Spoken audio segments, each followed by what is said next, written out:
See, Chen is a regressor who returned from a future where the entire world was conquered by demons. He was the last survivor, fighting for years until he finally defeated the Demon King by self-destructing alongside him. Then, after a blinding light, he wakes up back in the past inside his dorm room. He feels confused and wonders if he has somehow reached the afterlife. But when he looks outside the window and sees people standing there, he slowly starts to realize what happened. After a moment, it finally hits him that his wish came true. He has gone back in time to his university days from 10 years ago. Just then, a strange hologram appears and tells Chen that the power of gluttony has been fully integrated. As he stares out the window, he realizes he has 3 years left before the first demon lord, Wrath, descends. He clearly remembers that this demon lord was responsible for everything that followed. Wrath was the one who opened the gates of hell, allowing the other demon lords to enter the human world one after another. Our hero decides that he must find where Demon Lord Wrath will appear and eliminate him before the gates can even open. Snapping out of his thoughts, Chen focuses on the floating interface beside him, which clearly displays his stats. He wonders if this is some kind of game menu or system, since he never had anything like this in his past life. Back then, he only relied on his awakened power, something only 1 in 10,000 people possessed. The National Awakener University was built to recruit these potential awakeners. Unfortunately, when Chen was here the first time, he completely failed to awaken and grew used to being bullied, which explains why he just woke up in the infirmary. Suddenly, the system opens another panel showing a lightning-type assassin card, which he instantly recognizes as the class he had in his previous life. He gets startled and wonders if he awakened earlier this time. He quickly decides to test it out, but before he can switch classes, his roommate and friend Ma Long shows up. Long is an E-rank flower chanter. The poor guy has bandages on his cheek and came to check if Chen is okay. Luckily, Long cannot see the floating panels, making Chen realize that only he can see them. His friend examines him closely, noticing that all of Chen's injuries have already disappeared.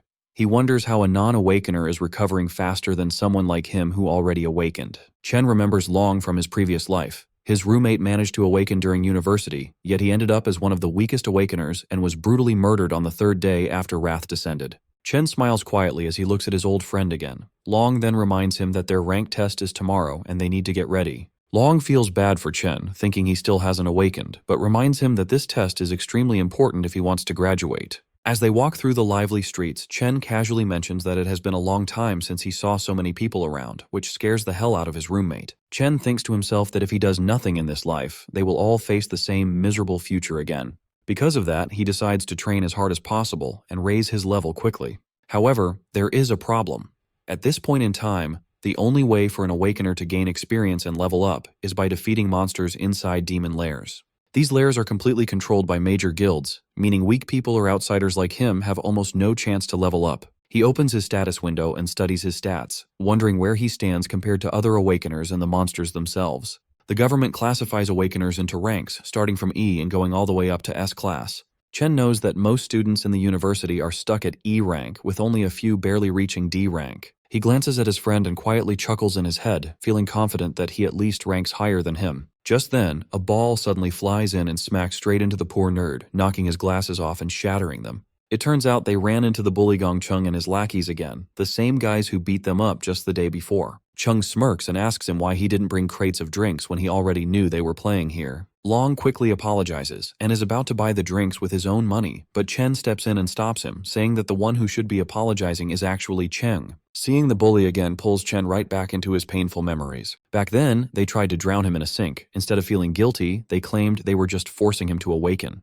That day, they only stopped when Chen finally passed out. Long rushed to check on him, but the moment Chung heard Chen speak, he came right back to hurt him even more. Snapping out of his memories, Chen makes up his mind to teach these bullies a proper lesson. Hearing Chen speak up, Chung and his lackeys step forward, clearly ready to shut him up for good. Chen looks straight at Cheng, knowing the guy only picks on the weak because his older brother is the student council president. As the bully steps closer, a crowd of students gathers around. They already feel sorry for Chen, expecting him to get beaten up again. When Chung reaches him, he asks what Chen just said.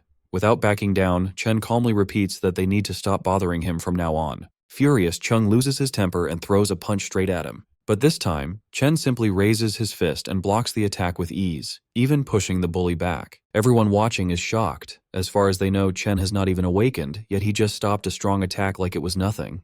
Growing even more angry, Chung rushes in for another attack. Chen calmly prepares himself and switches his class to Electric Assassin. Long stands nearby, completely stunned. Meanwhile, Chung activates his indestructible demon armor and charges forward with a heavy strike. Before he can even get close, Chen dashes in and blasts him away with a lightning-charged punch. The crowd cannot believe their eyes. The so-called weakling just sent the school bully flying with a single punch. Even after taking such a hit, Chung refuses to back down. He shouts at his lackeys to step in and get revenge for him. However, his lackeys are already shaking in fear after seeing what Chen just did. Chung forces himself back to his feet and charges at Chen once again. But once more, he gets beaten down and slammed away without standing a chance. Watching their boss get crushed like this, the lackeys quickly realize they are outmatched and run away. Long, watching all of this unfold, is left speechless.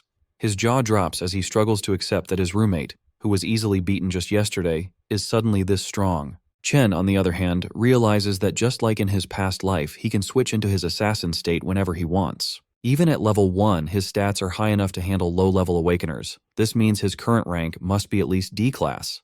However, there is still one thing he needs to confirm. Even after defeating someone, the system has not given him a level up. Curious about this, Chen steps forward to finish the bully off completely, causing everyone around to watch in panic. Right at the final moment, the vice president of the student council, Ling Yu, steps in and tells Chen to stop. She reminds him that even though Chung was at fault, this level of beating is already more than enough. She assures him that the bully will not dare to trouble him again. Because of this, Chen finally decides to let him go. As he backs off, Chen wonders why the student council is so eager to step in and save someone like Chung. Even though Chen was just putting on an act and didn't actually plan to kill him, he knows that bullies like Chung need to be punished properly. Otherwise, they will just keep targeting anyone weaker than them again and again. Chen then walks away with his roommate. Watching from a distance, the bullies' lackeys hide and whisper among themselves that they should never provoke Chen again. That night, Long tries to tell their other roommates how Chen awakened as a ridiculously strong lightning assassin, but none of them take his words seriously. Long keeps explaining how their once weak friend managed to beat Chung so badly, but Xiang Zuo, an E-ranked nucleus mage, treats it like a joke. Zuo asks why Chen is still running around training like this if he has really become such a big deal. He argues that a real awakener would not need to rely on basic physical training anymore. Hearing this, the gamer roommate Xiang Yu comments that it sounds like Long must have taken a serious hit to the head. Zuo continues, saying that the 4 of them are placed in this dorm because they are the weakest students at the bottom, and nothing they do will change that. He even claims that he is the strongest among the 4 of them, while Long and Yu are just support chanters. He flexes a little, telling himself there is no way Chen could have actually become a lightning assassin. Feeling more confident than ever, he hopes that he might even rank up during the final test before their graduation tomorrow. At an E-ranked demon lair, the student council president Gong Ting finishes his training session and walks out with Ling Yu. He notices his younger brother still standing there and asks what he is doing. Chung complains that as long as the guy who beat him is still around, he cannot even sleep peacefully. He keeps pushing his brother, begging him to get revenge for him. Ting calmly assures him that he will handle the mess he created. Sitting at the dining table, the vice president asks Ting how he plans to deal with this situation. Ting just asks her if the boy is really as strong as his brother claims. Ling Yu reminds Ting that there are fewer than 10 D-ranked students in the entire school, and Ting has already recruited all of them into his club. She adds that other students do not even have access to demon lairs like he does, meaning no average guy should be able to stand against him. Back outside, Chen keeps running like crazy while getting completely drenched in the rain. He sets a goal to run 20 full kilometers while carrying a bag loaded with 100 kilos, which is almost twice his own weight. He understands how important basic training is for raising an awakener's strength limit, since a stronger body is needed to handle high-level powers. As he runs, he remembers how his sister, his only family, was killed when the Demon King Wrath descended upon the human world. The Demon Lord slaughtered countless humans in an instant, and his sister died right in front of his eyes. He makes defeating this Demon King his main goal, since that moment was the start of all the destruction. Chen knows that the Demon Lord is already growing stronger, even with 3 years left before his arrival. Because of this, Chen needs to grow even faster if he wants any chance of winning. Right at that moment, his sister Siyun calls him. Hearing her voice again after so long leaves him completely silent for a moment. She explains that she could not call earlier because she was busy with a competition. She adds that their rent problem might be fixed if she manages to win a prize. While she keeps talking, Chen quietly listens and smiles. He feels a strong promise in his heart to protect her and give her the life she deserves this time around. After the call ends, he returns to his training and completes 3 more laps around the university. Once he is done, he heads straight for a shower, feeling that he is slowly getting used to this younger body and its strong potential for growth. He sits down and starts thinking about the demon lairs, which only rich people can access. He knows that he will need to defeat monsters somehow in order to grow stronger. While thinking about this problem, he eventually falls asleep and finds himself pulled into the gluttony system. He lands in a strange place and starts wondering if this is just some kind of weird dream.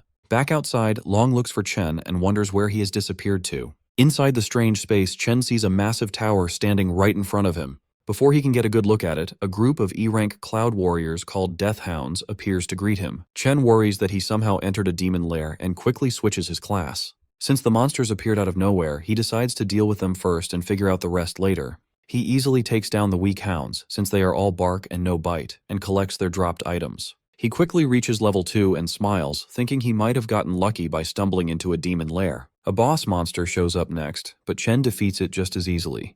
He cuts right through it, allowing him to level up again. The experience points he gets from the boss are much higher than what the normal monsters gave him earlier. The boss monster's body then gets marked as devourable, making Chen wonder what that means. He remembers the gluttony skill he saw earlier on his system panel and reaches out his hand to test it. The devouring finishes instantly, and the monster gets absorbed into a card. Chen is shocked to realize he can turn defeated monsters into new classes he can use. He quickly realizes this is the exact same ability the Demon Lord Lan Yu had. The thought of having a power just like a Demon Lord leaves him shaken. In this world, most people are born with only one class, while a rare few might have two. However, Chen can now hold as many classes as he wants. He wonders how he got this crazy power and what the dark tower in front of him really is. While he thinks about all this, he feels a strong presence, and a new demon appears holding 2 S-rank blades. The demon is clearly an S-rank, meaning Chen has no real chance of winning. Knowing he is badly outmatched, Chen still summons a lightning sword to fight back and gamble for his life. Strangely, the demon standing in front of him somehow knows his name. The demon trades blows with Chen, but it is clear that the monster is only toying with him. It avoids hitting his vital points on purpose and just keeps knocking him down over and over. After pushing Chen to his limit, the demon finally speaks. It tells Chen he can survive if he stays and guards the tower with it. Chen refuses the offer, so the demon brutally slashes his arm. The demon threatens to finish him off. It explains that it only went easy on him because Chen is the only person who could reach this place. It asks him to think about it one more time, but Chen does not lose hope. He refuses again, ignoring the danger he is in. He shouts and charges forward, determined to fight back, and attacks the demon again. During the whole fight, Chen has been studying the demon's movements. He noticed a 0.4-second delay before every swing. He knows he can use that tiny window of time to watch the angle of the monster's wrist and dodge the attack perfectly. He also found a 0.2-second recovery pause where the demon is defenseless. He plans to use that short opening to aim right for its heart. Even though he manages to pull off this risky move, he knows a D rank like him cannot truly beat an S rank. His real goal is to paralyze the demon just long enough so he can escape. He does exactly that and runs toward the only light he can see, hoping it is a way out. But just as he reaches the light, it vanishes. The demon tells him it was just an illusion and that there is no exit in this place. The demon explains that this palace is not actually a demon lair at all. However, it praises Chen for finding the flaws in its attacks so quickly. The demon reveals itself as the Purgatory Rakshasa. It tells Chen that he really is the one who can bring hope. As Chen takes a closer look at the demon's body, he gets a shock. He realizes he has seen this exact same look before on the Demon Lord Lan Yu. Our hero remembers the final battle before he went back in time. His opponent in that fight was no ordinary demon. During their fight, the creature first turned into a dragon. Then it kept changing into other scary high-level monsters. It used boiling magma, poisonous vines, and lightning that was even stronger than his own. But out of all those forms, the one that really caught his attention looked exactly like the demon standing in front of him right now. He realizes something shocking. Every single transformation must have been part of Demon King Lan Yu's power. Since that power is now inside him, the demon he sees right now is just the power of gluttony absorbed into his own body. His smart guess really impresses the demon. It calmly tells him that he is truly worthy of inheriting the power of this entire dimension. Chen frowns, confused about what it means by the entire dimension. A golden void key appears in the demon's hand. It is the only way to enter and leave the giant tower behind him. The demon explains that Demon King Lan Yu ate countless powerful monsters. Its sacred duty was to guard the tower that traps the strongest ones among them. Now, it decides to give that key to him. Rakshasa wants him to eat those demons, grow stronger, and take over its mission. Confused, Chen asks why a demon would ever help a human. The creature replies that even in the demon world, there are good guys and bad guys. One evil monster killed its whole clan just for fun. Since that day, it has waited for a chance to get revenge on that monster. Now, it believes it has found the right person to grant that wish. It tells our boy that someone was right about him being their best hope for revenge. Chen immediately asks who that person is. The demon just replies that all the answers are waiting inside the tower, speaking in a mysterious tone like an old sage. With its final words, it offers all of its remaining energy to him. In return, the demon tells him that he must become the strongest human on the planet. It will not be easy to eat every single wild beast hiding inside the tower. Each of those smart creatures will be a huge challenge to beat. The demon gives its final warning, saying that only someone with a strong hunger to grow stronger deserves Purgatory Rakshasa's power. That is the drive he needs to kill every demon king in existence. After saying that, the demon's body turns into a burning ball of energy for Chen to absorb. Chen immediately levels up 8 times and gets 2 of Rakshasa's swords. Without hesitation, he accepts the mission, promising to carry out the fallen warrior's final wish. Along with the stat boosts, he unlocks the ability to control gravity and absorb power from dead humans and demons. The next morning, he slowly opens his eyes, waking up inside his dorm like any normal day. He jumps up when a loud voice echoes through the room. His roommates are already getting ready and tell him to hurry up if he wants to get to school on time. When he notices his body is completely fine, he wonders if everything he experienced was just a weird dream. But his updated stats prove that is not the case. Everything he saw was real. After jumping from level 2 to level 10 overnight, he wonders what rank he is now. His roommate begins making fun of him. He mentions how someone was shamelessly praising him the other night, talking about how cool and crazy strong he supposedly became. Ma Long quietly peeks from across the room, pretending he had nothing to do with it. Either way, his roommate challenges him to prove it during the ranking test. That test will decide who is strong enough to keep the title of Dorm King. On the way to school, the self-proclaimed Dorm King proudly tells his friends that every rank is divided into 3 different levels. So even though they are all E ranks, he is at least a proud mid-E rank, placing him above the bottom-tier losers. He walks around acting superior because the gap between each level is supposedly huge. Fired up and way too confident, the guy claims he feels so strong that he must have moved up a level since their last test. Really annoyed, Ma Long tells our boy to stop playing around and go all out to at least get a D rank today. That way, the Dorm King might finally shut up. The boys arrive at school, where everyone is nervously gathered for the ranking ceremony. The bullies walk in like they own the campus, insulting anyone who dares to look at them. Even the Dorm King's confident smile completely disappears the second he sees them. But the bullies also lose their nerve. They immediately start bowing respectfully to Big Brother Chen without hesitation. His roommates slowly begin to realize that maybe everything Ma Long said was not complete nonsense after all. Our boy ignores the bullies and just minds his own business. Another student decides to step in front of him. It is Jian, a student council officer who acts like the school police, and he gives Chen a very polite warning. The student council president personally sent him to punish the guy who dared to hit his precious little brother. All of Chen's friends immediately scatter and hide. They are terrified of Jian, the enforcer who handles all the dirty work for the president. His roommates cannot figure out why this D-rank monster is targeting Chen like this. He steps right into Chen's personal space. The president's loyal follower brags that his great sense of smell lets him judge exactly how strong someone is, and right now, all he smells from him is a weak, pathetic loser. Amused by the insult, our boy fires back without hesitation. Shane completely loses his temper the moment he gets called a dog. Before a fight can actually break out, the overgrown pup's master orders him to stand down so they don't cause a public scene. After doing some digging, he found out that his little brother was the one who started the fight. Getting beaten up was simply the result of picking a fight with someone way out of his league.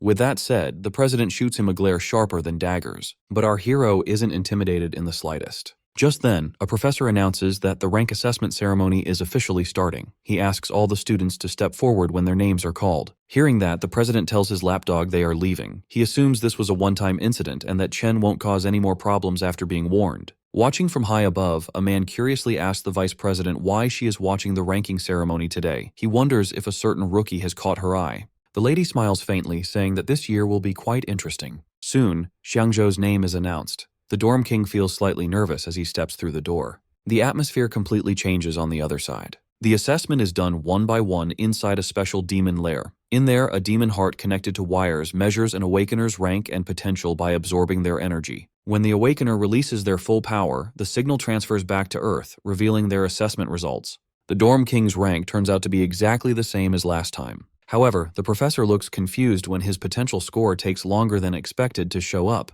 Ma Long stares intently at the shifting numbers. After building up all that suspense, Xiangzhou's maximum potential is revealed to be only a C. He walks out looking sad, realizing that all the progress he thought he made was just in his head. His roommates try to comfort him, telling him they are all in the same boat anyway.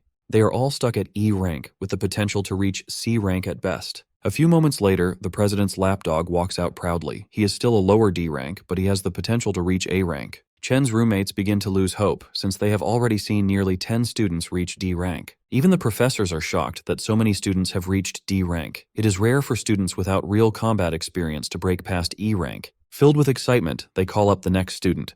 It's the president, who carries everyone's expectations on his shoulders. All eyes turn to Gongting, the student who is already a guild master, as he walks onto the stage. Our boy stays calm and patiently waits for his results. Everyone in the academy knows that Gongting was only a lower D rank 2 years ago. Since the school's historical record for the highest grade is middle D rank, people wonder if the president will finally raise the bar. Inside the demon lair, the demon heart's eyes slowly open to his presence. The president isn't able to unleash everything he has. Still, he has a burning desire to go out with a bang at graduation, carving his name into the history books as #1. When the professors see his potential grade glowing gold, they blink in disbelief. Their suspicions are confirmed as Gongting's high D rank completely blows them away. Not only that, but excitement erupts through the crowd at the sight of the first potential S rank in history. The president's lackeys praise their boss non-stop. Even Chen's roommates burn with jealousy as they watch a legend being born right before their eyes.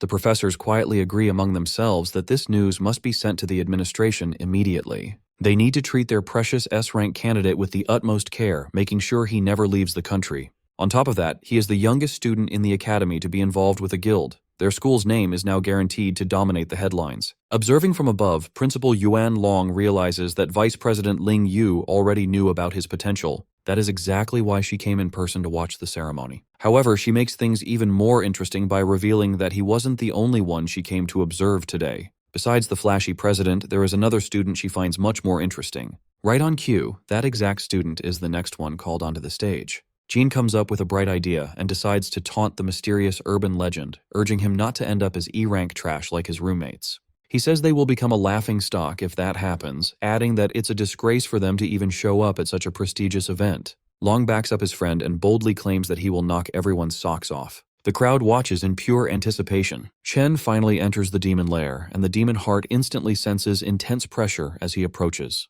Our hero recalls that the best way for an awakener to secure a good future is to join a high-ranking guild. He knows the only way to reach that goal is by performing well during the graduation combat assessment. There, candidates must choose their own members to form a 10-person squad. The squad that takes first place gets directly recruited into the nation's top-tier Imperial Guild, making the purpose of this test very clear to everyone. Jian begins recruiting and introduces another low-tier D rank to his boss. He proudly claims that their party is now complete. He explains that they already have all the D ranks along with the president's brother on their team, so there is no way they can lose first place. Jean knows that strong students will naturally group together to form the best party, leaving the weakest to do the same. This creates a brutal environment of survival of the fittest, where the weak are easily cast aside and eliminated. After some time passes, Long starts to feel anxious because the screen isn't changing. The crowd quickly assumes that Chen must be so weak that the system can't even register his presence.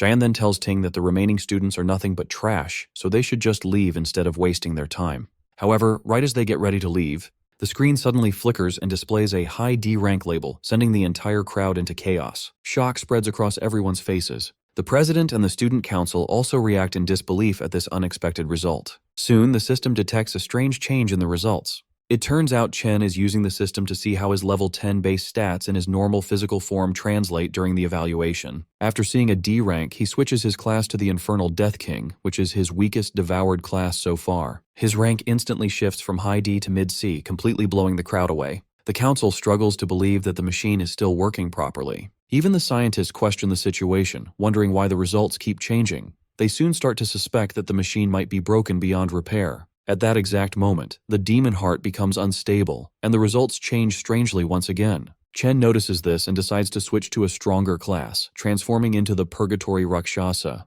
The demon heart grows anxious as a violent storm brews outside the demon lair. Jian shouts in confusion, treating the storm like a celestial sign that history is rewriting itself as if their dorm has produced a divine monster. In the very next moment, his potential flickers to S rank, leaving both the scientists and President Ting completely stunned. However, the system suddenly displays a warning. The user's potential exceeds its maximum load and cannot be detected under the current limits. Jian's brain almost shuts down like a blue screen of death, and his soul nearly leaves his body from pure shock. As the system begins to break apart under the overwhelming pressure, the scientists rush forward in a panic, wanting to ensure the student doesn't get hurt. But when they finally arrive, they freeze in disbelief. They find a shriveled raisin sitting where the demon heart once was, since it completely burned out from extreme overuse. It turns out Chen might have scared it a little too much. Still, he ends up devouring it and gains the ability to see anyone's rank, along with receiving warnings about nearby dangers. He walks out of the demon lair and is pleasantly surprised when everyone's rank appears right in front of him.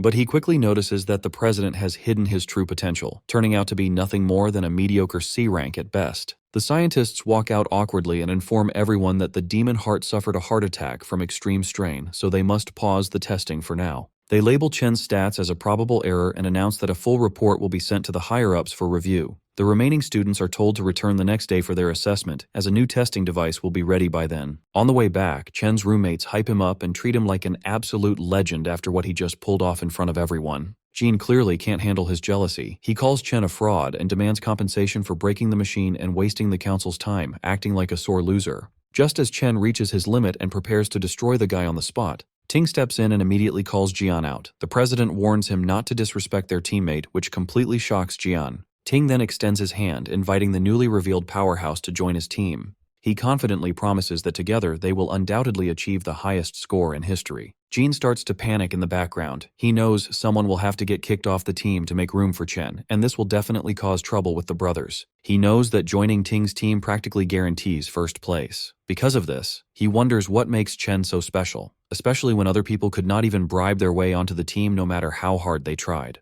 Jean swallows his pride and slowly welcomes Chen to the team, placing a hesitant hand on his shoulder. Chen immediately slaps his hand away and says he has zero interest in joining them. This response makes Jian sweat in fear, while Ting just watches the whole thing in silence. Jean snaps at Chen and says he has no clue what he is turning down, reminding him that their team is easily the best in the whole school. Chen turns his back and walks away. He says it has nothing to do with them and calls their group too noisy to deal with. He tells them not to bother him again.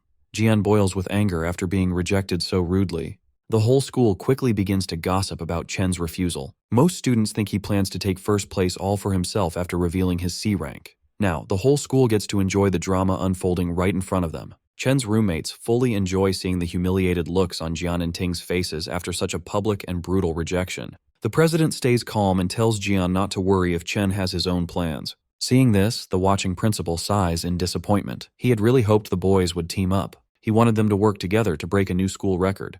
However, Ling points out that things are much more interesting this way. She explains that Ting grew up rich and spoiled, so he will definitely see this refusal as a declaration of war. She reminds the principal that the president is not an easy person to cross once his pride is hurt. Jean keeps complaining, saying Chen only has a big ego because a test error showed he was a C rank. Ting hints that the result might actually be real. He admits that even if it is unlikely, he cannot let anyone take his first place spot. Jean remembers that Chen is likely just a normal student with no real combat experience. On the other hand, the council members are elites who secretly trained inside a demon lair to get strong. He suggests going to teach Chen a lesson for being so rude. Ting cuts him off and asks if he really thinks their president is petty enough to do that. Jean realizes his mistake and apologizes. Ting then cancels their karaoke plans and tells Jian to handle the situation by himself. He coldly adds that whatever Jian chooses to do has nothing to do with him. Chen understands the hidden message right away. Soon after, a spy walks up to Jian. He reports that Chen already left the school to go home for a while. He mentions that Chen left without even stopping to eat, making things very convenient for them. Jin sees this as perfect luck. He gets excited to crush Chen outside the school where no one can step in to help. As Chen crosses the street, he remembers a disaster from his past life. A top guild had tried to clear a demon lair in the St. He country area. Inside that lair, they met a new monster called Wrath. The monster wiped out the entire top team without them even putting up a fight. The monster then escaped into the human world and caused massive damage everywhere. Even though his memory of it is blurry, Chen is determined to find that same demon lair in this life. To start his plan, Chen needs a lot of money. He heads straight to the Mithril Monster Exchange Center. He remembers that this exchange center will become the biggest trading hub in the whole country in the future. In this world, an Awakener's strength is based on the quality of their weapons and gear. The exchange center is the best place to buy and sell these items. However, Chen just sees this place as a quick way to earn some money before tackling his bigger goals. He walks in and shows a few monster fangs to the broker.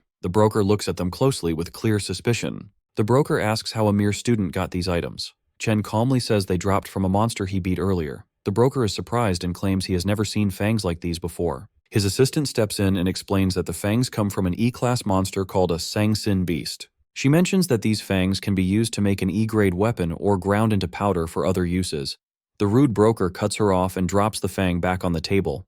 He claims that an E-grade item is pretty much worthless anyway. He brags that their shop is for VIPs only. They only deal with high-status Awakeners and D-grade items or better. He uses this as an excuse for not knowing what the E-grade item was. In his mind, he complains about not getting any rich customers lately. He sees no point in helping a low-tier student since it will not help him get a promotion. He calls Chen a bother and dumps the work on his assistant, Lee, before walking away. Lee politely hands Chen an envelope of cash. She then asks if he needs help with anything else. Chen checks the envelope to find 18 grand. He decides this is enough to pay his rent for now, without any stress. He then takes out the glowing greatsword he got from the Purgatory Rakshasa. This immediately grabs Lee's full attention. Even though she has never seen anything like it, she guesses it must be at least a B grade or maybe even an A grade item. The broker walks back over and laughs at her guess. He says A grade items cost around 1 million.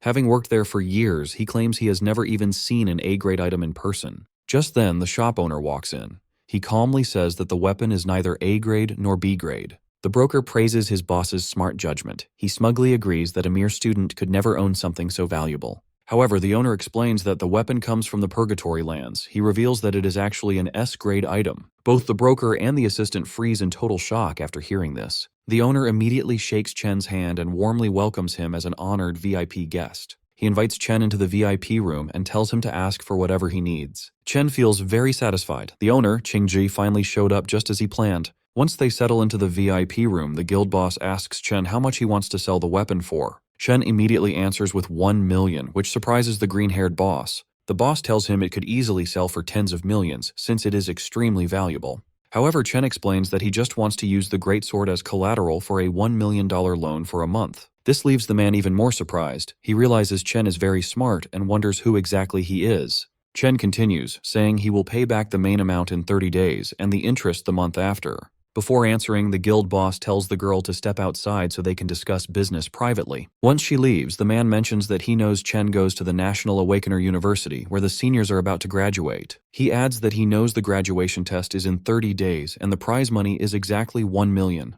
The boss then asks Chen directly if he is completely sure he will get first place in that test. The guild boss figures out that Chen desperately needs money and wouldn't be doing this unless it was his last option. In the end, he offers to lend Chen 1.5 million right away with absolutely no interest. Reaching his hand out, he smiles and says this will be the start of a beautiful friendship. Chen is left speechless by the generous offer. The man reassures him that he won't let a single word leak out from this room. He simply asks that in return, Chen comes to his guild whenever he wants to trade anything else. Chen thinks to himself that this man figured everything out so easily, yet didn't try to scam him. He now understands why the guild boss becomes such a big shot in the future. Chen shakes his hand, realizing that he needs strong allies if he ever wants to defeat the Demon Lord. A few moments later, the contract is signed, and the money is sent to his account instantly. The guild boss then asks if he needs to borrow a weapon for the test, since he just gave his away. Even though the guild doesn't have any S-rank gear, they still have plenty of high-quality A-rank equipment for him to choose from. Chen tells him not to worry. He then simply summons the other greatsword he got earlier, leaving the guild members completely blown away. With that, Chen takes his leave. Right after, the guild boss promotes the pink-haired girl to supervisor for bringing in such a high-level client. Before fully leaving, Chen realizes he forgot to buy something and turns back toward the counter. A few hours later, Chen is waiting at a bus stop. He remembers how, in his past life, he struggled a lot to reach the top, and people treated him like trash. He worked endless shifts just to make ends meet, and he and his sister had to live like they were almost homeless to survive each month. His sister, Yuan, managed to get into her dream university back then, but she gave it up, claiming the campus was too far from her brother. But in reality, she was just afraid of putting a heavier financial burden on him. Back in the present, he wonders why she hasn't shown up yet and starts looking around. Just then, a voice calls out, calling him stupid for searching near the entrance instead of the exit. It's Yuan. Pulling along her huge suitcase, she tells him they are broke again because the rent drained all their money. However, Chen just stands there in complete shock, since it has been 7 years since he last saw her. She tells him to help her with her bags. Getting no response, she waves her hand in front of his face, trying to snap him out of it. At that moment, Chen suddenly rushes forward and hugs her tightly, catching her by surprise. After a few awkward moments, she pokes his sides to break free from his grip, scolding him for nearly suffocating her. She tells him he has been acting pretty weird lately and wonders if his crush finally rejected him, but he just brushes it off. The two start walking together while she continues to talk about her exams. Even so, Chen is more than happy to listen to everything, promising himself that he will never let anything bad happen to her in this life. Elsewhere in a dark alleyway, a few thugs are waiting around. After confirming that Chen will pass through the area, their leader Jian tells his men to stay low until their target shows up so they can ambush him together. With a crazy smile on his face, he tells himself that he will definitely punish Chen for what he did. One of the thugs asks if they will get in trouble if the situation escalates. The Cloud Assassin replies that he initially just wanted to teach the guy a lesson, but his recent encounter really made him mad. Recalling how Chen humiliated him, he tells his goons to leave some of the fun for him, swearing to teach our hero a lesson he won't forget. Jean brags about being the best Cloud Assassin around, drooling as he imagines the look of despair on his target's face. As Chen and his sister walk together, Yun points out that he has been acting strange lately and wonders if the exams are stressing him out. She quickly plays it off, teasing that a weakling like him shouldn't overthink things. She reminds him of his own advice, to keep going no matter what and leave the rest to fate. Trying to lift his spirits, she starts singing a motivational song as they enter an alley. Chen is pleasantly surprised that she noticed his change in mood so easily, though he realizes she still doesn't know about his awakened powers and newfound wealth. When he confidently replies that he is fine, she wonders if it's just his male pride talking. Yun shakes her head, thinking to herself that her brother is finally becoming a man. Trailing behind them, one of the thugs tells Jian that their target is with a girl. This makes Jian extremely excited, knowing the alley has no cameras and they won't get caught. However, Chen instantly senses their evil intentions and realizes it's the same scumbags from the student council. Taking out some wireless earbuds, he places them in his sister's ears. He tells her to listen to a song he recently started enjoying. This catches her off guard since he rarely listens to music, but she goes along with it to understand him better. Chen then turns around, staring daggers at the scumbags as they slowly advance. With the music playing in Yun's ears, the thugs rush forward and the fight begins. Chen immediately switches to his lightning class. He thinks about how it has been 7 years since he lost his sister, and he just got her back. Filled with anger, he wonders where these guys got the nerve to attack them, dashing forward like a bolt of lightning. He kicks the first thug so hard that he goes flying, causing the others to break a sweat. Chen charges his fist and punches 3 of them in a row, finishing off the 4th with a brutal knee strike. One brave goon tries to attack, but Chen simply grabs his hand. Without any effort, he breaks it like a piece of dry spaghetti. The guy screams in pain, only to receive a heavy punch straight to his nose. Seeing his men get thrown around, Jian freezes in shock, wondering how Chen became so strong. Chen doesn't stop there, continuing to throw punches left and right as he makes his way toward the Cloud Assassin. When Chen finally reaches him, Jian tries to convince himself that he is the strongest assassin alive, declaring that he cannot lose. Our hero quickly brings him back to reality with a devastating punch that sends him flying. He follows up by rushing forward, unleashing a combo of punches that knocks several of Jian's teeth loose. The Cloud Assassin rolls violently across the ground and crashes into a wall. He looks up only to see Chen staring right at him like a demon. Chen looks down at the defeated Jian and reminds the piece of trash that he already warned him to stay away. Staring straight into his soul, he asks if the brainless scum can't even understand basic human speech. Beaten beyond recognition, the once arrogant assassin can no longer feel his legs, with half the bones in his body completely shattered. Realizing he messed with the absolute wrong guy, he barely manages to mumble out a pathetic apology. Chen promptly shuts him up, grabbing his collar and pressing a cold dagger right against his face. Staring into Chen's eyes, the so-called top assassin sees it clearly. There is absolutely zero hesitation to kill. This is not the aura of a normal high school student. Jane cannot help but wonder what kind of hellish experiences could turn a man into a monster like Chen. Dripping with cold malice, Chen tells the broken boy to remember his words carefully if he wants to avoid a repeat of this nightmare. He won't hesitate to tear them apart if they ever try anything stupid again. Delivering his final warning, he adds one last chilling condition for emphasis. If they so much as step within a mile of his sister, he will gladly hunt down and erase everyone close to them, one by one. With his message delivered, he drops the dagger and casually walks back to Yuni's side before the background song even finishes playing. Meanwhile, his sister is completely overwhelmed with emotion, moved to tears by the painfully sad and lonely lyrics of the track. She cries, heartbroken and confused over what her brother must have endured to change so drastically over the years. She even wonders if her support back then was simply not enough. Wiping her tears, she spins around, determined to give him a proper scolding. But she freezes mid-sentence the instant she spots the gift in his hand. The shiny, gold-plated pen she has always dreamed of owning is sitting right in front of her eyes. Yun flushes bright red with overwhelming excitement. She can hardly believe her brother actually bought her the newest holographic magic pen, an item that costs more than their entire monthly rent. Her adorable reaction immediately warms Chen's heart. Her expression makes it obvious she doesn't want to return it, even if doing so would be the responsible choice while they are so far behind on rent. Clenching his fist behind his back, Chen silently swears to protect his sister's smile in this life and ensure she makes it into her dream school. Back at home, Yuni happily spends hours tracing glowing holographic drawings in the air. Watching her, her big brother quietly enjoys a bowl of her homemade ramen, genuinely glad that she loves the gift. Even so, the reality of their situation kicks in, and she worries about him spending so much money on her when next month's rent isn't even covered. In response, Chen flashes a proud smile and reveals that their rent for the entire year has already been paid in full. He casually brags that his little business venture with a friend has been highly profitable lately, but Yoon is sharp and immediately shoots him a suspicious glare. She is clearly not buying this incredibly convenient business story. That being said, she chooses not to push the subject further. Honestly, she can't even remember the last time her big brother laughed so openly and freely.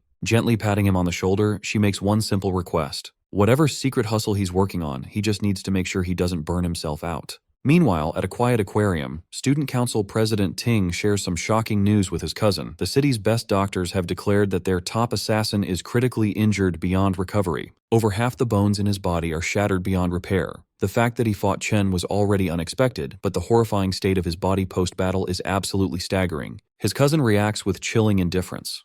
Her only disappointment is that the number of elite graduate students joining his team has now dropped. But the president is just as ruthless, brushing it off by stating he'll actually perform better without some burdensome NPC weighing him down. Just then, their uncle, who also serves as the academy's director of employment, speaks up. Director Gong Xuan calmly delivers his official report regarding our hero's recent moves. His detailed investigation into the chaos at the ranking ceremony has finally concluded, and the results are undeniable. Chen genuinely ranks higher than the student council president himself. This massive revelation catches the former top student completely off guard. The director then offers a stern word of advice, revealing that Ting's father personally requested a vice chairman of the alliance to evaluate his upcoming combat exam performance.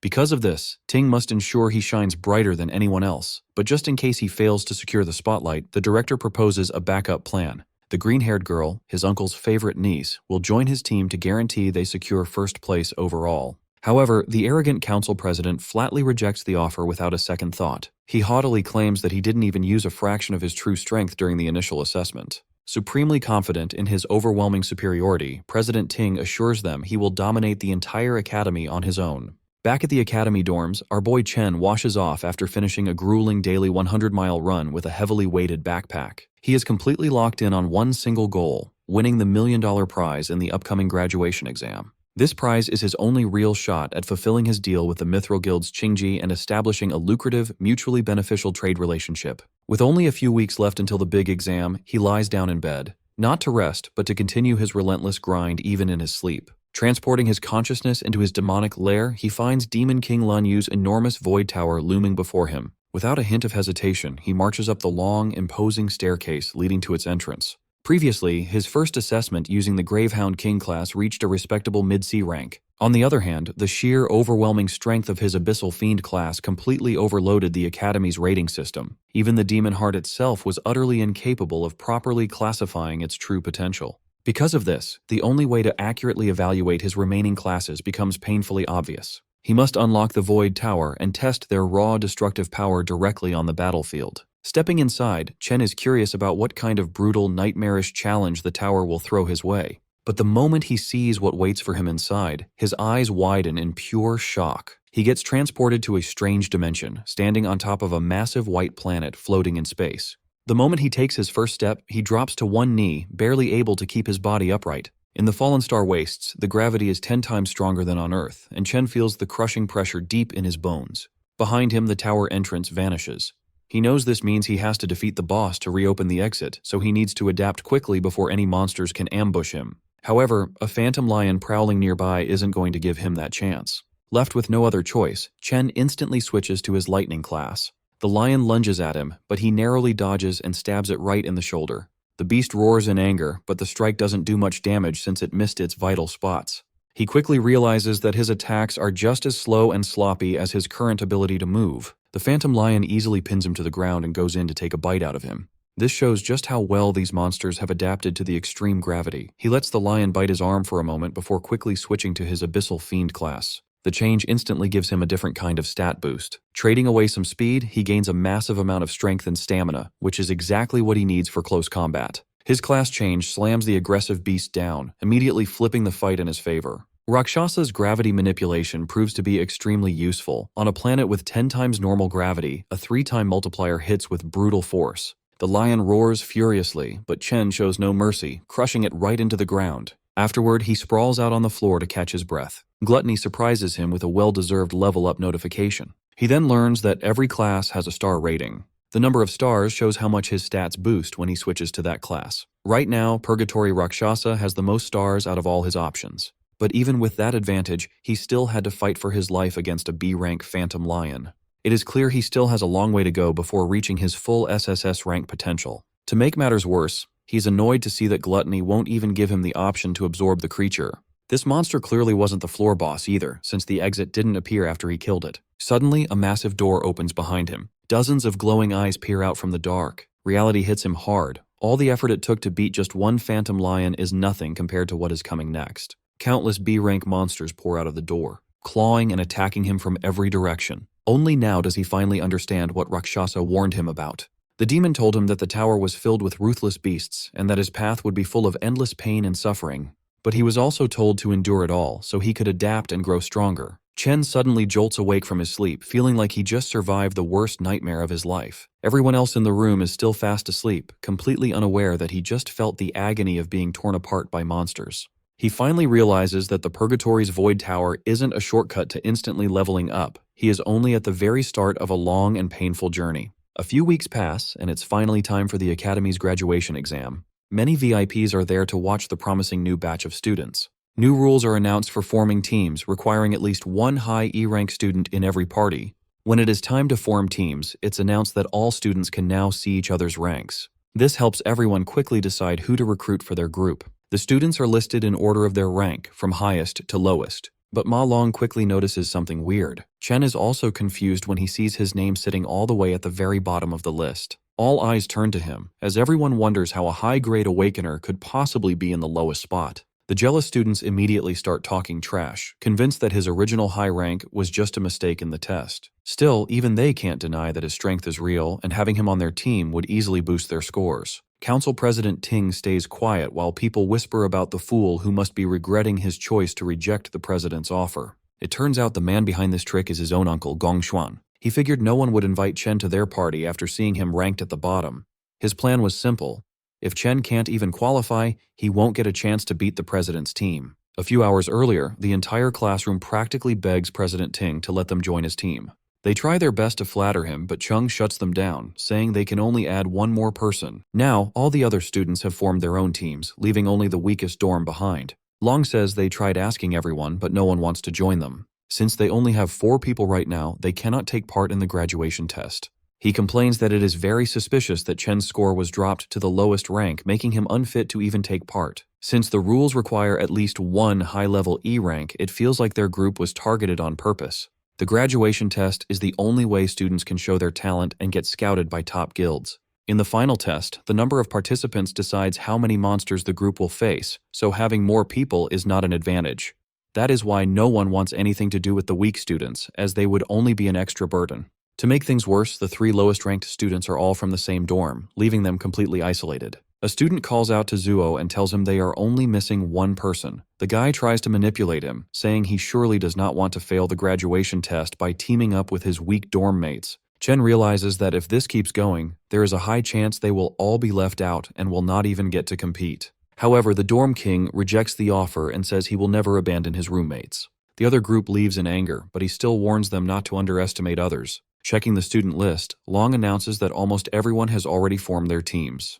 They only need one more person, but no one is willing to join them. Chen stares at the director and realizes the man shares the same last name as the student council president. He notices these dirty tricks. Chen wonders if Gong Xuan really thinks he is that big of a threat. Not losing hope, he declares that he will definitely take part in the tournament and activates his lightning power. Since the others are showing their hate so openly, he tells himself he does not need to hold back either. Releasing his energy, he steps forward while the officials in charge are surprised by his sudden display of power. Even his dorm mates start to wonder what is going on. Chen recalls that all Awakener schools have a special rule. To create a competitive space, students can challenge anyone at any time. Even though it might look like showing off, this is a way to display strength and get recognized. In situations like this, many people would refuse to fight in the first place. However, he knows the student council president will not back down. As long as he defeats the blonde guy, everyone will want to team up with him. A girl appears at the door and calls out to Chen, asking if he still needs someone on his team. She adds that she also wants to take part in this year's graduation test. The vice president points out that she reached D rank back in middle school, so she will not disappoint him. His dorm mates go crazy, wondering how he managed to get such a beautiful girl on his side. Chung and Ting both look confused about what is happening, while the director nearly chokes on his water. The students start gossiping and wonder why an exchange student wants to join the worst-ranked team in the test. No one really knows who she is, but there is a rumor that she comes from the Saint Kingdom. The director gets very angry and tells her that exchange students cannot take part in the school's graduation test. He goes on to say that Ling never took any rank tests here, nor did she prove her rank, which goes against all the rules. The principal suddenly appears and says that the director is right. Gongshuan is shocked when he sees the old man. The principal then asks why Ling wants to join the test, since she will only stay at the school for a short time. Chen is caught off guard and wonders how the principal suddenly teleported, since he is a warrior class. The old man explains that it would not be fair to others if she joins the test, and she simply plays along. Chen starts sweating when he realizes that he cannot even tell what rank these two are. The director finally gathers the courage to speak up and supports the principal, saying a school cannot function without rules. The principal then changes his tone and explains that the goal of the school is to provide a learning space for awakeners so they can achieve great things in life. Even though the graduation test is a tradition, it is also one of the most important moments in a student's life. He asks how the school will make up for the loss if a student cannot take part due to sudden rule changes. The director starts sweating heavily and wonders if he has finally been exposed. He begins to question if the principal is doing all of this just for Chen. Realizing it is not worth the trouble, the director decides to back down. He tells himself that since the strongest students have already formed a team, they should easily win the test anyway. The director bows to the principal and apologizes, admitting they overlooked how this system could stop some students from getting a chance to grow. He then announces that to ensure fairness, even lower-ranked teams and groups with less than 5 members can now participate. The 4 dorm mates finally form their team and celebrate that they can take part in the graduation test. Sitting in the back, the principal tells Ling that she seems a little too interested in Chen. On one side of the test, the student council president leads the team of the strongest players. On the other side, Chen leads the 3 weakest players. This makes the old man very curious about which cave they will choose and how many points they will score in the end. The official then announces that all captains can now choose which devil cave to enter. His tablet dings, catching him off guard because one captain has already made a choice. Everyone is shocked when they see which cave Chen selected. His dorm mates also panic and tell him to quickly change his mind, asking if he understands what he just did. However, Chen remains silent as he continues to stare at the screen. During the graduation test, teams of students enter a devil's cave and earn points by defeating monsters. Defeating monster lords and clearing the dungeon quickly gives separate points. The dungeon's difficulty level then determines how much the total score is multiplied. An F-rank dungeon gives up to 75 points, while an E-rank dungeon offers a maximum of 100 points. The team with the highest score gets scouted by the Imperial Guild, and the top player receives a reward of 1 million yuan. Inside the selection room, the students discuss that the highest score in history was 90 points, achieved by the current leader of the Imperial Guild. Even clearing an E-rank dungeon requires a team to have at least 3 solid D-rank fighters. This year, Ting's team might actually surpass that record. The display suddenly dings, informing everyone that someone has already selected a Devil's Cave. A student is shocked to see that Chen has chosen a D-rank dungeon. No one has ever cleared a D-rank dungeon before, and everyone wonders if he made a mistake. Long asks Chen if he hit his head, while the dorm king completely loses his mind at the screen. The nerd tries to talk some sense into Chen, but he reveals that he thought long and hard about this choice. The system dings again when the student council president also selects the D-rank cave. Ting's teammates immediately accept their leader's choice, officially qualifying them for the test. The classroom goes wild at the announcement, though Ting's group tries to act nonchalant. A blonde goth girl roasts Chen for trying to act tough, assuming he just wants attention. A bald student adds that Chen's weak teammates will never agree to this, and the team will fall apart. Long studies Chen's face and realizes he is completely serious. He wonders when his friend became so bold and how much he has changed. Making up his mind, the nerd presses the confirm button, deciding to trust his friend. Yo also hits the green button, feeling like he has nothing to lose. The dorm king gets annoyed that the others made their choice before him, so he presses the button too. With that, the system officially qualifies their team for the test. Looking at his dorm mates, Chen apologizes and explains he chose this dungeon to become the top scorer. He knows he is dragging them into his own dream, but he reassures them they will reach the top together. Hearing his words, the president stands up and declares that the top spot belongs to him alone. Chen turns around and faces him directly. Ting releases an intimidating aura, stating that there can only be one strongest student in the school. Standing in the back, Ling is surprised as this is the first time she has seen such strong emotions from Ting.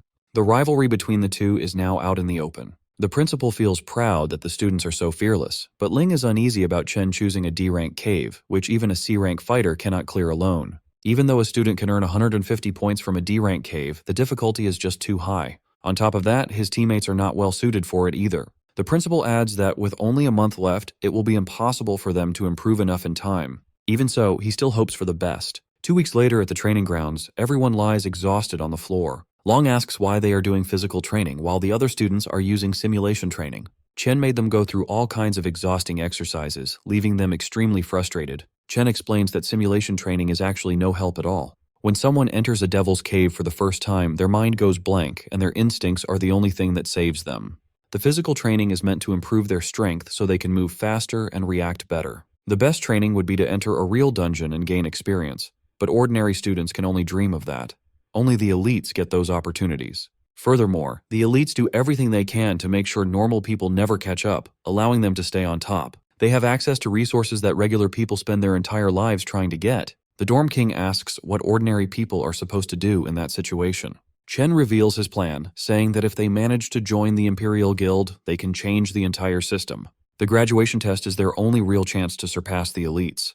Driven by this dream, Chen swears to do everything he can to keep his promise and guarantees that they will win. With just half a month left before the graduation exam, our boy trains inside the Void Tower every single night. Defeating the Phantom Lions is no easy task, but he refuses to quit no matter how hard they beat him up. 5 days before the exam, his roommates are training with everything they have. Our boy, however, is on a completely different level. His intense routine makes even the toughest training look like a basic warm-up. With just 2 days left, his rival is clearly not slacking off either. But Chen is improving even faster. Now he can confidently fight a whole pack of lions under heavy gravity. With blood running down his face, he has never looked more ready to win. On the day of the exam, a small drone floats near the students to guide them. The boys walk in wearing matching outfits, looking really sharp. Once all the students put on their wristbands, the exam officially begins. Outside the exam area, the academy principal warmly greets Gong Lin. This sharp-looking man is President Ting's father, the co-founder of the Imperial Guild. The students cannot stop staring at the Imperial Guild co-founder, looking at him like he is a rare animal at the zoo.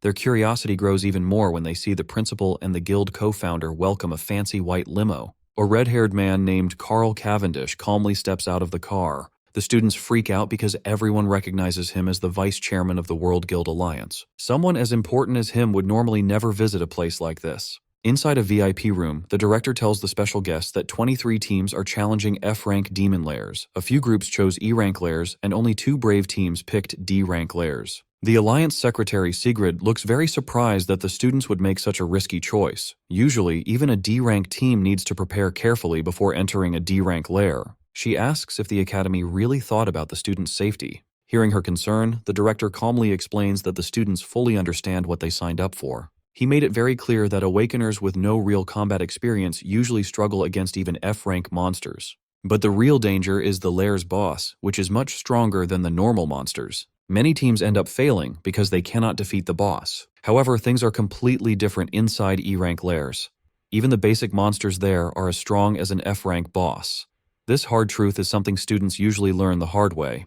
The Alliance Secretary then asks if there is any protection for the students if things get too dangerous. The director promises her that the Academy cares deeply about its top students. To keep everyone safe, a warrior from the Imperial Guild stands outside every lair, ready to jump in if anything goes wrong. On top of that, the wristbands each student wears can instantly teleport them to safety if they choose to give up or if their life is in real danger. Hearing this, the lady still doubts that the Academy has students skilled enough to beat a D-rank lair. She quietly wonders how long those teams can actually survive inside. The director, however, is sure that the young E-rank students will probably come running out in tears. Inside the D-rank dungeon filled with giant frozen trees, Chen's teammates are clearly terrified. Anyone would be scared after seeing those nightmare creatures, which look like a mix between weird bats and monkeys. Chen quickly warns his team that these monsters dive at their targets in the blink of an eye, so they need to stay on high alert. Suddenly, a group of the ghost monkey bats flies straight down at them. Surprisingly, all the boys manage to clumsily dodge the monster's super-fast attacks. While they are still excited about dodging a D-rank creature's attack, something even crazier catches their attention. Our boy stands there calmly with a lightning sword in his hand, surrounded by dead monsters lying at his feet. He tells his team to focus on saving themselves first since they aren't strong enough yet, leaving the rest to him. Suddenly, another ghost monkey bat lunges at them with incredible speed, but they barely manage to dodge it in time. Songzu realizes that Chen had actually been pushing them to train their reflexes and speed so they could survive against monsters like this. Ju grits his teeth. He had been calling himself the Dorm King all this time, but now he has no choice but to rely on his random roommate. Meanwhile, Chen completely wipes out the remaining ghost monkeys. They dive toward him in waves, but he slices them down before they even know what hit them. The Dorm King mutters to himself that he always heard about Chen's strength from Ma Long, but this is the first time he's seeing it for himself. To him, Chen doesn't look like a normal student at all, but more like a battle-hardened soldier. As the fight continues, the Dorm King feels a bit of jealousy creeping in over Chen's rising reputation. Out of nowhere, another monster appears behind the group, and Zhu barely manages to block its strike. He grabs the creature's leg with his flaming hands and yells at his teammates to stop acting like dead weight and get it together. After all, Chen isn't the only one whose graduation is on the line. The others stare at him, surprised by his sudden determination. Inspired by the Dorm King's stubborn will, Shangzu casts his Vine Lock spell, successfully tying up the monster. But to his shock, the creature breaks free almost instantly, kicking Zhu in the process. Long casts his Frostbite Breeze spell, which only slows the monster down a little, so they decide to combine their attacks. Working together, they manage to hold the creature down briefly and shout for the Dorm King to take the shot. He charges up an explosive flame bullet and lands a direct hit. But the attack barely does any damage, only leaving behind a few burnt hairs. He fires several more flame bullets at the monster, but nothing seems to put it down. Shangzhou and Long are already pushed to their limits. The Dorm King decides he can't afford to hold back anymore. He gathers all his strength and unleashes a massive flame attack straight at the monster, triggering a huge explosion. When the smoke clears, only a charred skeleton remains. The drone announces that they have successfully killed a D-class ghost monkey bat.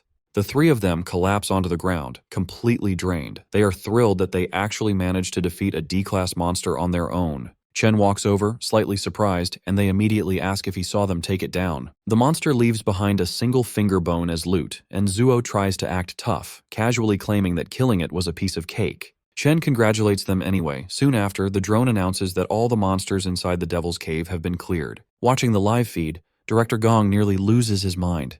He can't believe these supposedly weak students with zero real combat experience defeated a D-level threat. The rest of the staff just stay completely silent. At the same time, Vice Chairman Cavendish's assistant calmly praises Chen for his outstanding performance. He thinks to himself that Chen's aura reminds him a lot of an old friend. The Vice Chairman mentions Chen's name and decides to remember him, which instantly worries President Ting's father and the director. To keep the focus away from Chen, the director quickly points everyone's attention toward the student council team inside the other D-rank cave. He points out that the team has already reached the middle section. The chairman's aide praises their teamwork, comparing their skills to a professional guild raid team. Chairman Carl smiles at this and says that the graduates this year are truly impressive compared to past classes. Director Gong whispers to himself that the real battle is just starting, and the best part has yet to be seen. Inside the D-rank Toxic Vine Cavern, the president's party is attacked by poisonous mushroom monsters popping up from all directions. A girl plays her guitar to cast a decay spell, while a star mage groups the mushrooms together using his attraction ability to set up a combo attack. He calls out to the captain, and the president charges in with his sword, ready to finish the monsters off in style. With a single fast strike, the president unleashes his blazing sky sword skill, blowing the mushroom monsters apart perfectly. His teammates notice that the monsters in this school test are exactly the same as the ones they fought during training. Because they know what to expect, the team handles the fight easily without feeling any pressure. They already guessed that the school officials set up the test ahead of time for them. Having the right support makes life much easier for them. Thinking this, they start celebrating early. They are totally confident that they will win first place this year without a real challenge. Down on the final level of the Cloud Forest, the boys are shocked they actually survived long enough to reach the boss monster. In the middle of a frozen wasteland, they spot a giant ghost ape calmly eating its meal. The Dorm King starts sweating right away, just thinking about how strong the monster is. One hit from that beast would probably kill him instantly. Right then, the creature slowly locks its eyes on the weakest person in the group. Ma Long screams in fear, and that single loud noise is enough to make the beast attack. The giant ape jumps right at them in a scary leap. The boys run away as fast as they can to save their lives. Chen just charges forward without any hesitation. He jumps straight into the beast's giant face with a hard kick, then lands a series of fast punches that bounce its heavy body in the air. He ends the fight by completely ripping the monster apart into pieces. Seeing this brutal fight leaves his friends completely shocked. Even after winning, Chen feels annoyed because these D-rank monsters are not giving him enough experience points. The item drops are disappointing too. He then hears his teammates shout in excitement that they found giant mana stones. It turns out the giant ape was hiding the shiny stones inside a hollow tree trunk. His friends are amazed by the surprise treasure and quickly reach out to grab the crystals. Chen shouts a warning for them to stop, but he is a second too late, and a bright flash of light explodes from the trunk. In just a few seconds, the whole area is covered in solid ice. Shangzu, the Dorm King, and the camera drones are completely frozen by the cold blast. Up in the VIP room, the live video feed suddenly cuts out. The shady director smiles, looking like he was waiting for this to happen. He knew high-rank monsters would set traps, and he figured it was only a matter of time before Chen and his rookie team walked right into one. Vice Chairman Cavendish frowns, clearly worried about the students. The director pretends to feel bad about Chen failing and says they have no choice but to pull the team out right away. The principal disagrees. He points out that the students are not in any real danger yet, because their wristbands will automatically turn on if their health drops too low and none of them have asked to give up. He believes only the students should have the right to decide when to quit. Down in the dungeon, Ma Long shakes in the freezing cold. Out of everyone in the group, he is the only one who did not get frozen. This is because his character class has a naturally high defense against ice magic. Long hears a scary laugh and spots a skeleton ice monster staring right at him without any mercy. He recognizes it as the Lord of the Lair, remembering it from the Monster Compendium. He recalls that it is a cloud mage capable of easily controlling both offensive and defensive abilities by manipulating ice and snow. He also remembers that this creature, known as the Bone King of Remains, enjoys killing its prey through prolonged torture. Realizing the ice bomb was just a trap, he turns and runs without hesitation. Long knows perfectly well that he can't handle a C-class Lord monster on his own. He rushes toward Chen to free him, but an ice attack strikes his leg before he can reach his friend. The Bone King laughs at his misery, while Long's bracelet sends out a warning that his leg has been completely pierced. The device offers him the option to abandon the exam, but Long refuses to give up. He still tries to thaw Chen out before they lose their only advantage. Suddenly, another ice shard shoots through his arm, stopping him from freeing Chen despite his desperate efforts. The Bone King enjoys watching Long endure unbearable pain, and his bracelet issues another warning about severe damage. It detects that his arm has also been pierced and notes his dangerously high heart rate, offering him the option to quit the exam once again. Instead of giving up, Long thinks back on his past. Throughout his life, he always ran away from his problems the moment things got hard, a habit that left him behind every single time. He remembers how people ignored, bullied, and laughed at him.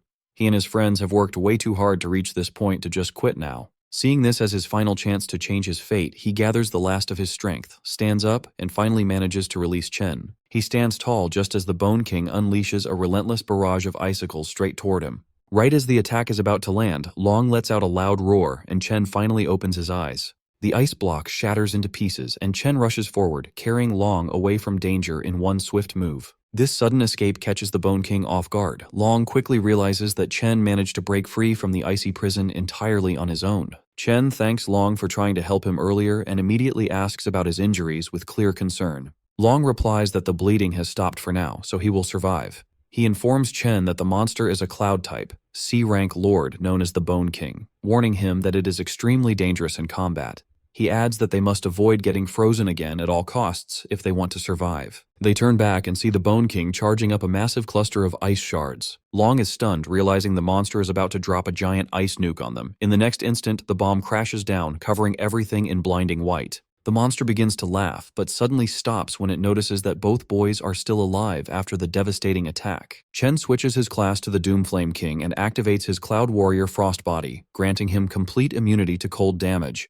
This transformation also boosts all his resistance stats in cold environments, turning the battlefield to his advantage. The Bone King lets out a horrified shriek. Even Long is confused as he watches his friend, who was supposed to be a Volt Assassin, turn into a Cloud-type warrior instead. He wonders if Chen might be one of those rare prodigies who can awaken two different classes at once. Chen simply apologizes for misjudging the situation earlier, admitting that he dragged his friends into a dangerous fight because of his mistake. He then switches classes again, this time into an Abyssal Fiend. Pulling out his Purgatory Warrior sword, he faces the Bone King, fully intending to end the fight right there. His best friend's jaw drops wide open at the sight. Normally, Awakeners are born with just one class they can specialize in, but there is an incredibly rare chance for someone to possess two classes at the same time. These dual-class users are so rare you could count them on one hand. This makes them treasures that every major guild desperately wants to recruit. However, that alone isn't what shocks his friend. Looking closely, he realizes that Chen isn't using just one or two, but three completely different classes. On top of that, each of these classes is in a league of its own. In his Abyssal Fiend form, Chen's stats shoot up at an insane rate. His overwhelming physical strength launches him off the ground like a rocket. He charges forward with explosive momentum toward the boss. The monster's smug grin instantly vanishes when it feels Chen's deadly aura. In a single clean motion, he slices through the bony monster like a knife through butter. This instantly levels him up to 17 and earns him a rare loot drop. Staring at the shattered skeleton on the ground, his friend is still in absolute shock that Chen just one-shot a C-rank boss. Chen casually reminds him that the rest of their team is still frozen solid in ice. Ma Long suddenly panics, realizing he completely forgot about his other teammates during the entire boss fight. He sprints off to thaw them out before they freeze to death. Once he leaves, Chen notices he has the option to devour the defeated Frostlich King. With no one around to watch, he quickly absorbs the fallen boss and unlocks the Cloud Mage class. Because the boss's ice attack blinded all the cameras and drones in the area, no one outside will find out about his hidden ability either. Then out of nowhere, he gets another surprise notification. His Lightning Assassin class has leveled up as well, allowing him to add a star to boost one of his stats. Meanwhile, over at the D-Rank Zone, Gloomvine Grotto, the Council President's team is getting absolutely overwhelmed. No matter how fiercely they attack, the D-Rank boss proves far too tough for these amateur awakeners. The mage trying to hold the monster down with chains is already on the verge of collapsing. On top of that, the Lightning Archer's arrows feel more like a light massage than actual damage to the boss. The beast easily tosses them around like cheap action figures. The humiliation makes them question if all their combat training and simulations were completely pointless. They have never faced anything even close to this level of power. The mage quickly realizes that the president is their only real hope of winning. Standing far in the back line, the president strikes a dramatic pose. He charges up his ultimate skill while receiving power buffs from the support mages. Once he finally gathers enough energy, he launches himself at the boss with his flaming sword. The blade pierces straight through the monster's core. It then erupts into a storm of flames, melting the creature from the inside out. His teammates erupt in cheers, celebrating the rise of a legend whose name is sure to go down in the history books. The drone nearby announces that their team has cleared a Grade D zone in just over 30 minutes. Completely fired up, his party is fully convinced they secured first place. They believe no other team could possibly beat that time. They eagerly exit the lair, expecting to see their names proudly shining at the top of the rankings. They soon walk through hallways filled with students who gave up and teleported out early. Most of them look completely traumatized, still haunted by the demons they faced for the first time. The president's lackey spots Chen and his squad sitting off to the side. One glance at the exhausted group makes it clear. They must have failed the moment they went inside. The lackey smugly walks over, mocking Chen for failing halfway through after acting so bold earlier. The loyal follower keeps talking, but his boss silences him because the Alliance vice chairman is approaching. The elegant man claps slowly and congratulates the students on their great performance. As he gets closer, the president keeps a calm face, while his followers nearly shake with excitement at standing in front of one of the world's most powerful men. President Ting confidently reaches out for a handshake. However, Mr. Cavendish completely ignores it, walking straight past him without even looking. Embarrassed in public, the president feels his pride shatter. To make matters worse, the vice chairman loudly calls his rival a true legend. He grips Chen's shoulder and announces to everyone that Chen cleared a D-rank dungeon in just 20 minutes. Not even professional teams from his own guild have ever broken a record like that. Both the council president and his lackeys are left completely speechless. They cannot figure out how 4 nobodies beat their 10-man squad's time and actually cleared a D-rank lair. Chen does not even blink. Getting praise from the most powerful man in the country means nothing to him. Still, he wonders why such an important figure personally came to this academy. Carl Cavendish calmly states that he will remember Chen's name very well. Then he turns to Gong Lin, the man who invited him here. The vice chairman casually mentions that his son is talented too, offering a weak compliment at best. That leaves a bitter taste in the mouths of both the father and son. With that said, the vice chairman announces that it is time for him to leave. The academy director quickly steps in to smooth things over. He announces the final results, saying that both top teams have tied in score. Because of this, they will all get an official invitation to join the Imperial Guild. That news sounds like music to Chen's roommates because they are basically set for life thanks to him carrying the team. President Ting's lackeys celebrate too, but Ting himself is far from happy with this result.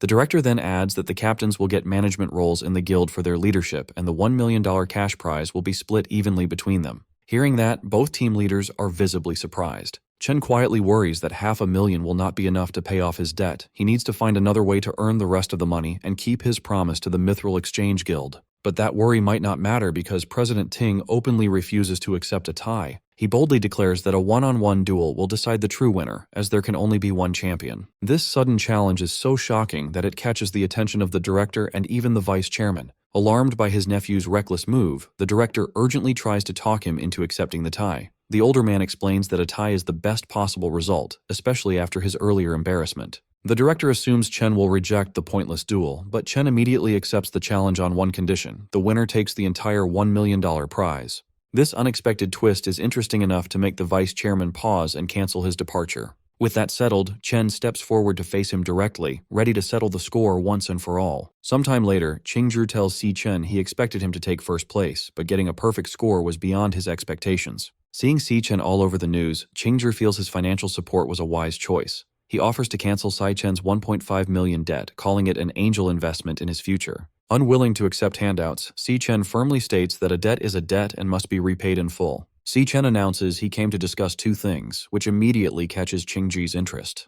First, Si Chen requests a one-week extension on his repayment deadline. Because the graduation test ended in a tie, his prize money fell short by 500,000. He reveals his plan to get the rest of the funds, a one-on-one tiebreaker against the other champion, Gong Ting. The duel will happen next week inside a wild devil's cave outside the school. Qingzhi is shocked by this reckless idea, questioning why two students would enter a wild dungeon. He warns Si Chen that it is too dangerous without professional training. Unfazed, Si Chen tells him not to worry and promises to win the remaining $500,000. To make up for the extension, Si Chen promises to hand over all the monster materials he gathers from the cave as interest. Seeing Si Chen's lack of fear and clear focus on his debt, Qingzhi sweats in disbelief. He admits to himself that the young man is truly special. Si Chen casually adds that there is a second, more important reason for his visit. With a serious face, Si Chen bluntly states his final piece of news. Whatever he reveals leaves Qingzhi completely shocked, his mouth dropping open in disbelief. Speechless, Qingzhi stands up and stares at Si Chen in stunned silence. Later that afternoon at Qingshui Middle School, Si Chen's younger sister, Si Yun, celebrates the end of her final exams while her classmates complain about the difficult test.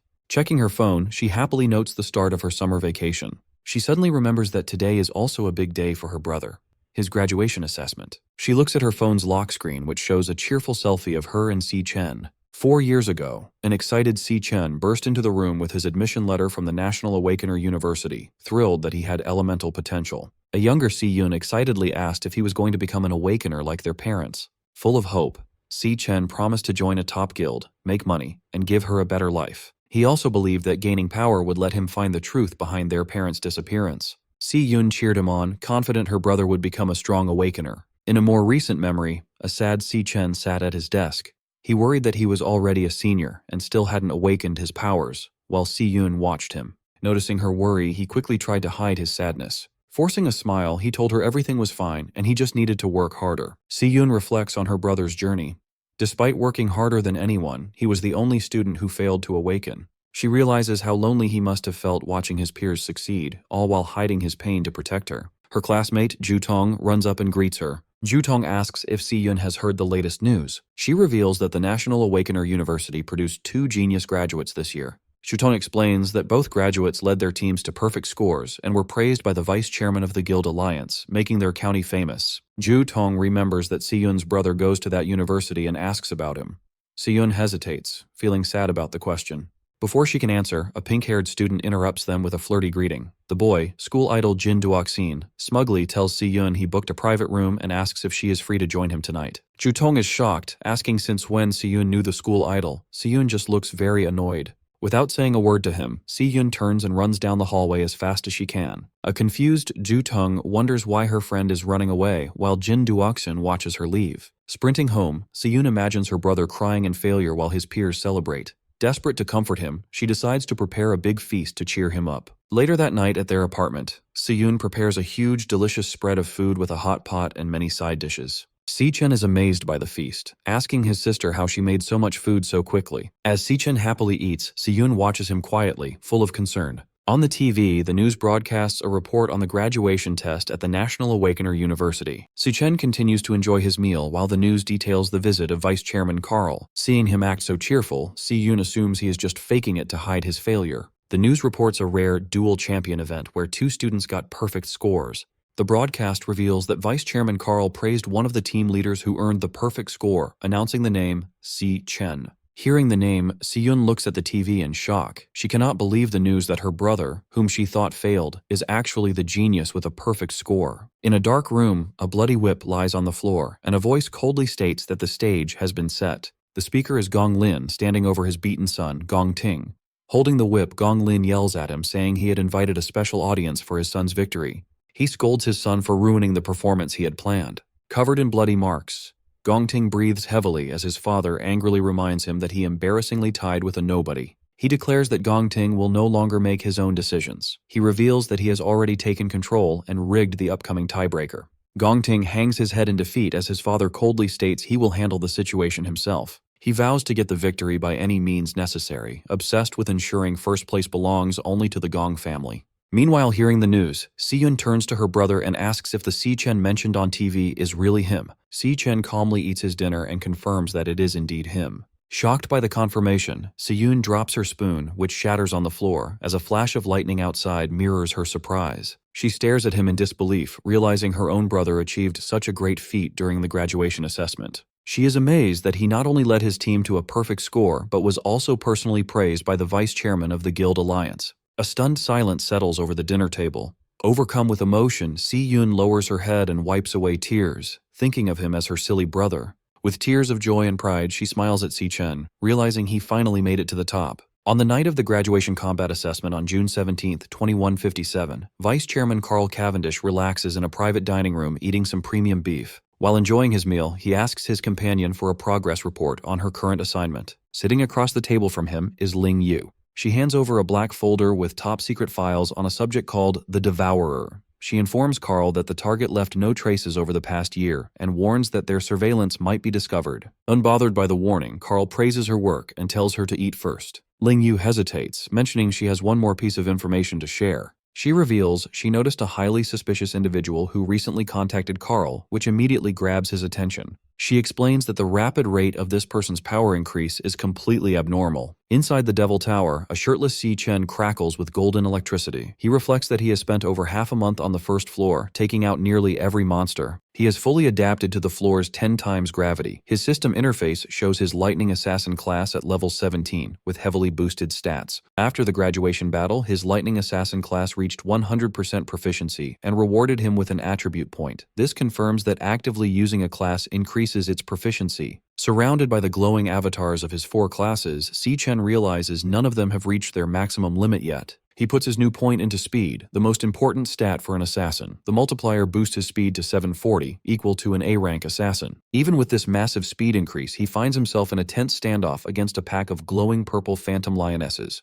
His main problem is the floor's lord, a massive phantom lion king, which he has been unable to hit. As 2 lionesses lunge at him, Si-chen activates his Divine Flash skill, transforming into golden lightning to meet them. He notices the Lion King's strange abilities. Whenever he finds an opening to strike, the creature instantly vanishes before the attack lands. He analyzes the pack's combat patterns. They adjust their positions rapidly, but 2 lionesses always fight in close combat while 2 stay on standby. The Lion King also constantly maintains a safe distance from him. Si-chen narrows his eyes in frustration, realizing the Lord refuses to fight directly. Staring down the massive beast, Si-chen wonders what kind of combat class this evasive Lion King possesses. As a phantom lioness charges, Si-chen counters and thrusts a powerful bolt of lightning directly into its mouth. Just as he is about to land a fatal blow, the creature vanishes in a flash of pink light, leaving him frustrated. He figures out this teleportation ability isn't limited to the Lord. The lionesses also vanish when he tries to finish them off. A spatial portal opens, allowing the targeted lioness to safely reappear next to the Lion King.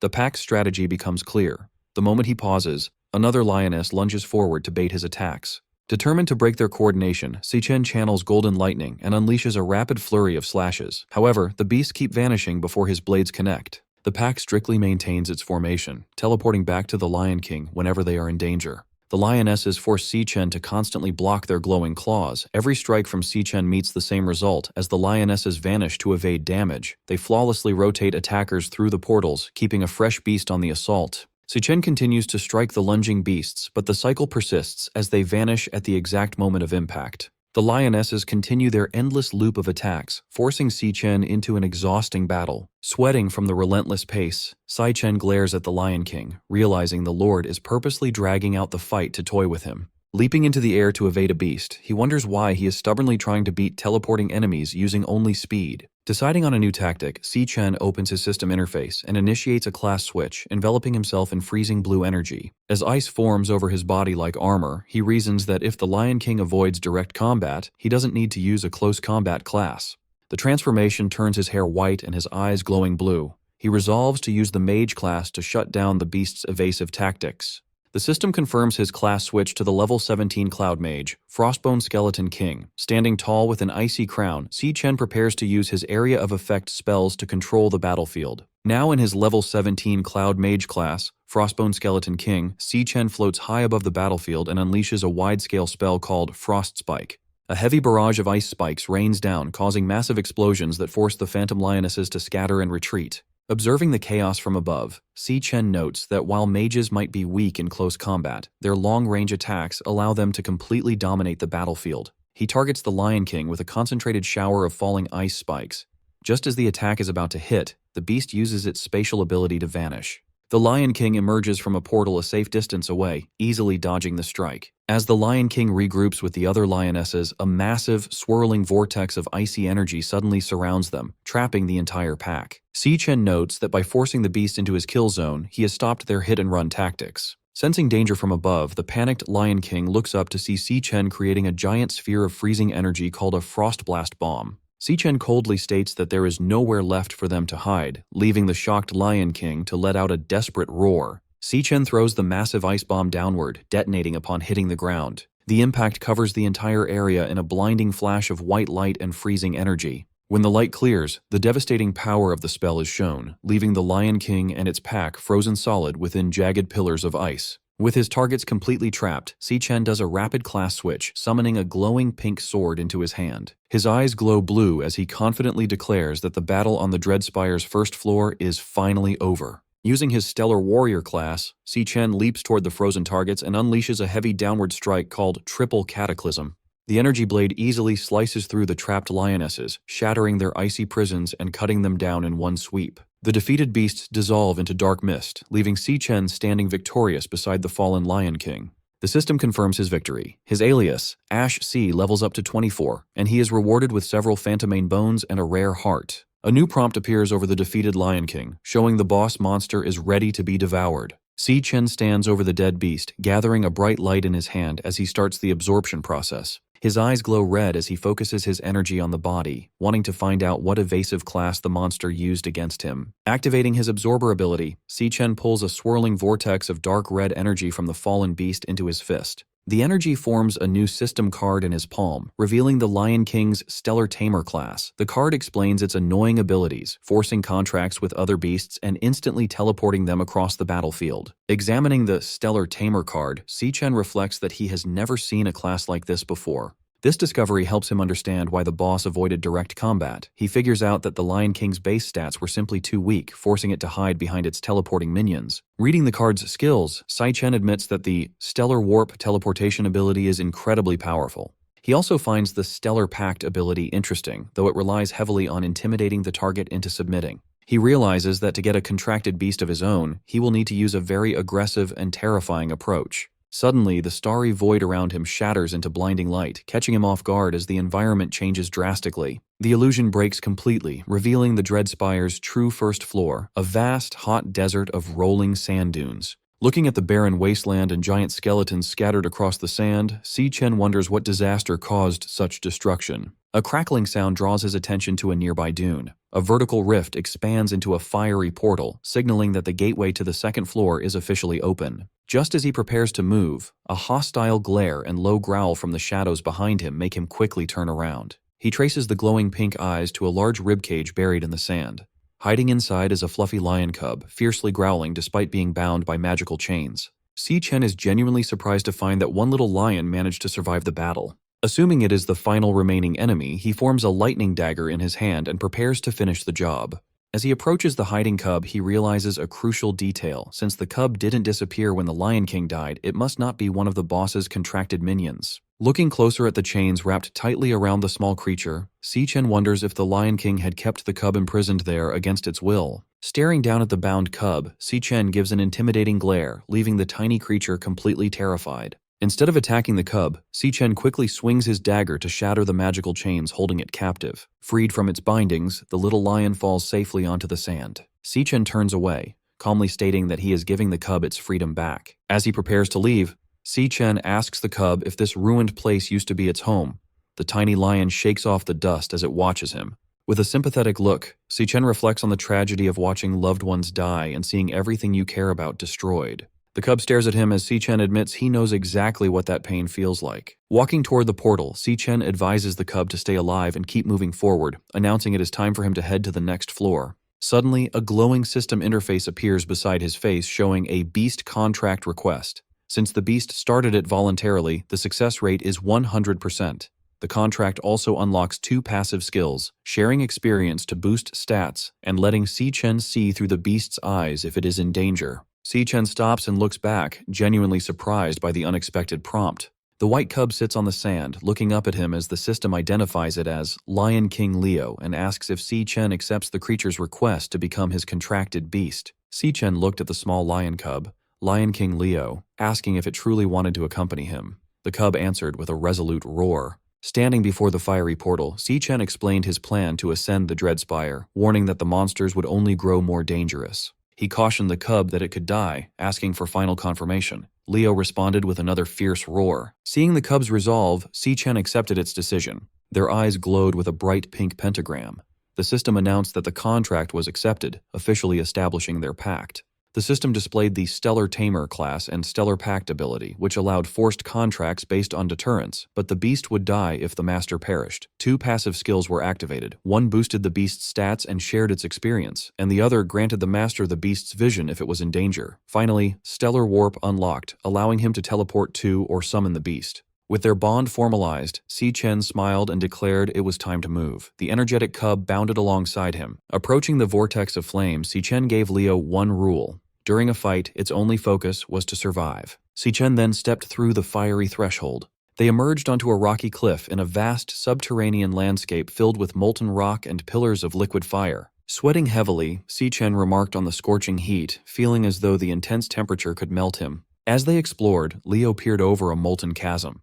Si-Chen admitted he had no idea what to expect, but a disturbance near the lava suddenly startled the cub. A blinding light erupted. Si-Chen's instincts flared, his eyes glowing red as he instantly sensed a massive threat. Before he could brace himself, a devastatingly fast attack blasted straight through his chest. Si-Chen bolted upright in bed in the real world, gasping and clutching his chest. He realized he had been instantly killed before seeing his attacker, baffled by its nightmare-level power. Still trembling from the phantom shock of death, he wondered what kind of monster lived on the tower's 2nd floor. His dread was interrupted when his sister, Si-Yun, called from outside his door that breakfast was ready. At the table, Si-Chen stared at a lavish breakfast of ramen and fresh fruit. He told Si-Yun, who was packing her bag, that she had made too much food. Munching on toast, Si-Yun instructed him to wash the dishes and reminded him to hang the laundry later. Watching her put on her sneakers, Si-Chen asked where she was rushing off to on her summer break. She replied she was heading to a summer job. Concerned, Si-Chen reminded her that he was handling their finances and she didn't need to work. Si-Yun smiled, explaining that with his recent success, she refused to be left behind. She added that doing nothing all summer sounded terrible, then cheerfully reminded him to do his chores and left. Following his sister's instructions, Si-Chen washed the dishes and hung the wet laundry in the living room. Finishing his chores, he reflected that his sister had always been like this. Looking at a framed photo of them, he admired how tough and unshakable she remained. Ironically, even though she wasn't an adult, he often felt she was the one looking after him. His thoughts darkened toward his looming responsibilities. Once his school affairs were settled, he had to confront the Demon King Wrath. This battle would keep him away from Si-Yun for a long time. Recalling her smile, he admitted she was the only person he couldn't stop worrying about. Suddenly, an idea struck him. Pressing his fingers to his temple, he wondered if a certain experiment might work. His eyes glowed pink as he channeled his abilities. A portal materialized, and Lion King Leo tumbled out, landing safely in the room. Si-Chen stared in disbelief. He was amazed he could pull his contracted beast out of the Dread Spire and into the real world. The energetic cub quickly made itself at home, darting around the living room and playfully shredding tissues. Looking at his system interface, Si-Chen formed a plan. He could command Leo to protect his sister during his absence. Thanks to his passive skills, if she was in danger, he would share the beast's vision and teleport to her rescue. Knowing Si-Yun adored animals, he recalled her happily petting strays. Watching his beast, Si-Chen smiled, confident that gifting her a little lion cub was a perfect idea. A loud crash from the kitchen interrupted his thoughts.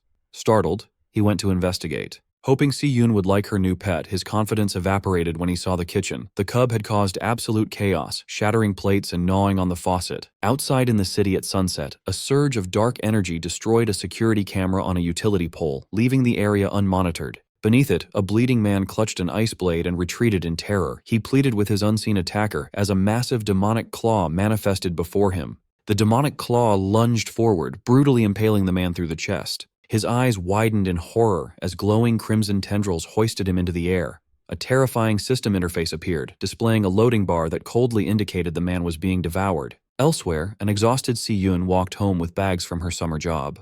She sighed in relief, her feet destroyed from the bubble tea summer rush. Her route took her into a dim underpass. Unbeknownst to her, she walked directly beneath the recently destroyed security camera. As her footsteps echoed, a sudden presence made her stop. She turned in surprise as someone from the shadows coldly announced that she was finally there. Waiting in the dark underpass, Jin Duoxin holds a large bouquet of red roses, showing he has been waiting a long time for her. He steps into her path to offer the flowers. He mentions she left school too fast to hear his invitation, adding that he booked the entire top floor of Purple Peak Tower for them tonight. Looking at the flowers, Si-Yun asks how he knows her address. Jin Duoxin proudly credits his father, the city hospital director, saying finding such minor details is easy for him. Unimpressed, Si-Yun coldly replies that they are from different worlds. She tells him not to look for her again and walks away. Annoyed, Jin Duoxin grabs her arm to stop her. He complains about the effort it took to book the venue and angrily asks if she really plans to stand him up and humiliate him in front of his guests. Si-Yun glares at him, saying she doesn't care about his reputation. She then calls him out, telling him it is creepy that he stalked her all the way home. Triggered by being called creepy, Jin Duoxin loses his cool. With a dark expression, he threatens her, warning that she doesn't know who she is talking to or what he could do. Before he can finish his threat, Si-Yun swiftly counters and delivers a hard headbutt to his face. The impact sends him crashing to the ground, crying out in pain as he holds his bleeding nose.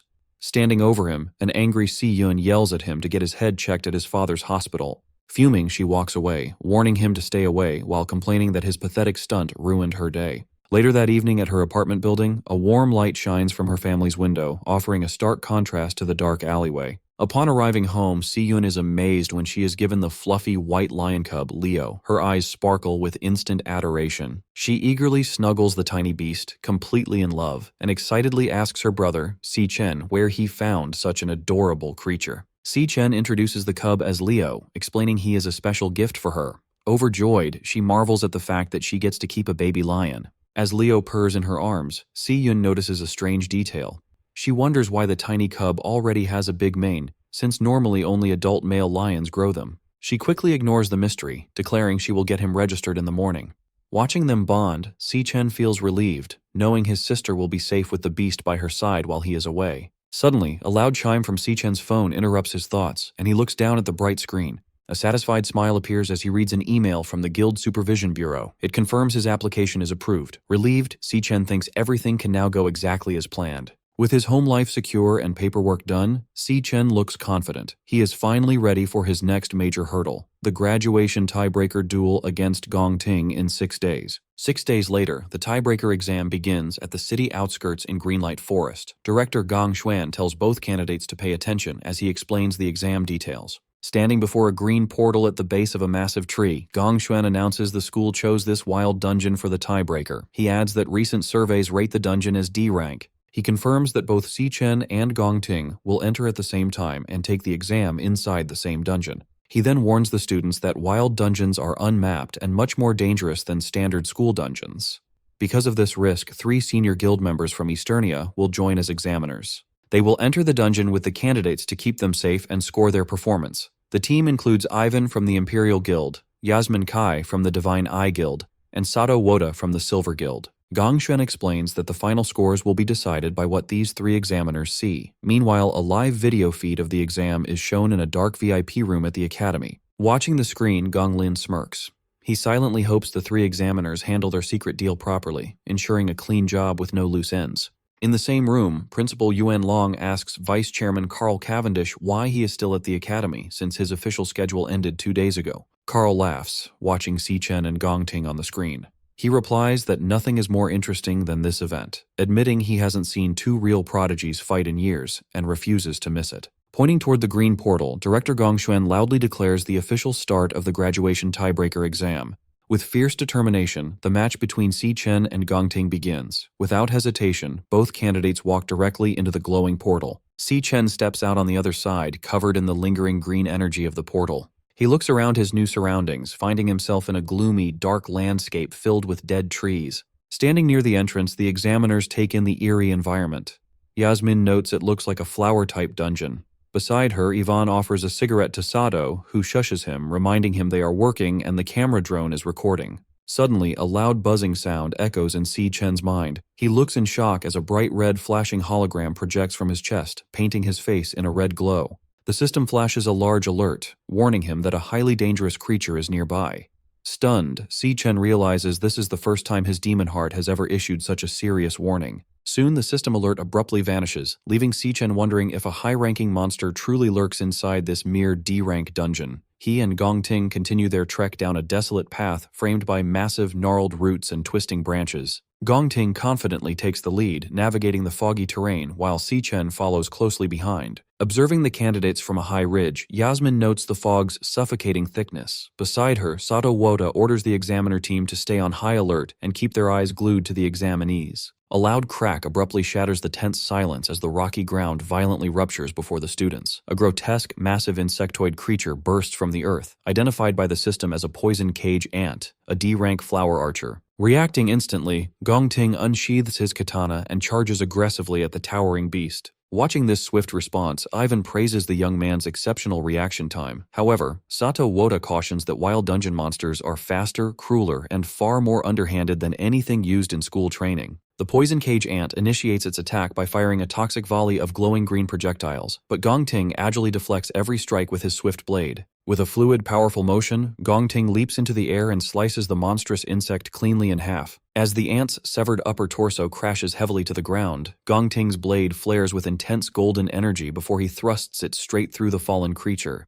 Channeling his nuclear warrior class, Gong Ting executes a devastating blazeblade barrage, obliterating the monster in a massive, fiery explosion. Observing from the high ridge, Yasmin projects a glowing green 10 from her wrist device. She awards Gong Ting a perfect score for his field response, commending his instant reaction and effortless neutralization of the monster's ranged attacks. Yvonne also displays a perfect 10, praising Gong Ting's combat logic. He notes that severing the venom-launching organ immediately has effectively stripped the beast of its fighting capability. Sato Woda proudly holds up his own 10, awarding top marks for finishing power due to Gong Ting's unhesitating, clean, and decisive kill. As Gong Ting calmly holds his glowing sword, the examiners marvel at his surgical positioning, crowd control, and execution. They agree that maintaining such ice-cold composure against a wild monster is truly exceptional for a student. Sato Woda then directs their attention to Si Chen, who is casually wandering away with his hands in his pockets. Sato heavily criticizes his lack of reaction when the monster appeared, dismissing this apparent disinterest as a complete failure.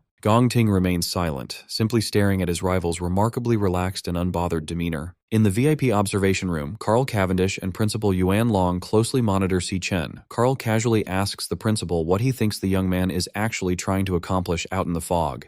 With a knowing smile, Principal Yuan Long deduces that Si Chen is actively hunting for something specific. Down in the dungeon, Si Chen pauses, tapping his foot against a tangled cluster of giant tree roots. He realizes this central spot offers a way to wipe out the entire threat in a single, sweeping move. Golden lightning crackles to life in his hand, forming a bright, jagged dagger. Declaring he has finally found his target, Si Chen ruthlessly plunges the lightning blade straight down into the roots. The strike sends a massive shockwave of golden lightning deep underground, violently rupturing the earth. A hidden nest of poison cage ants is blasted upward, completely engulfed and obliterated by the explosive electrical energy. Sweating profusely, the examiners realize Si Chen has deliberately targeted the monster nest. They question his sanity, terrified that provoking a horde of D-rank monsters will get everyone killed. Watching the chaotic explosion, Gong Ting's usual composure cracks, leaving him visibly shocked and wondering what Si Chen plans next. Gathering momentum, Si Chen channels intense electricity into his boots and forcefully launches himself upward.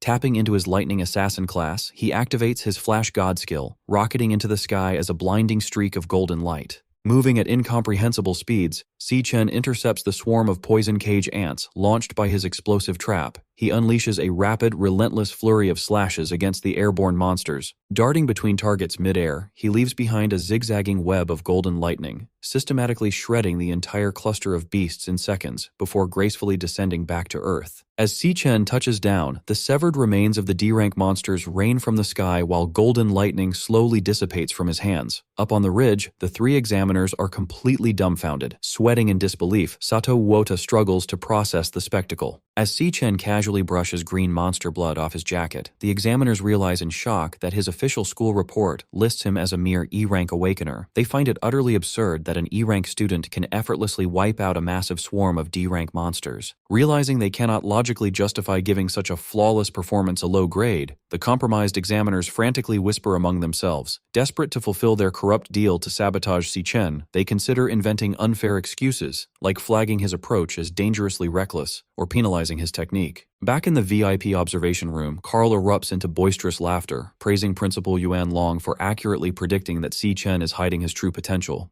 Carl notes how spectacular it is to witness such an intense display when the exam has barely begun, eagerly anticipating how Gong Ting will respond to this overwhelming power. Standing behind him, Gong Lin remains dead silent, his expression rapidly darkening as he watches the monitors. Suddenly, the live feed on the large monitor is torn apart by heavy digital static.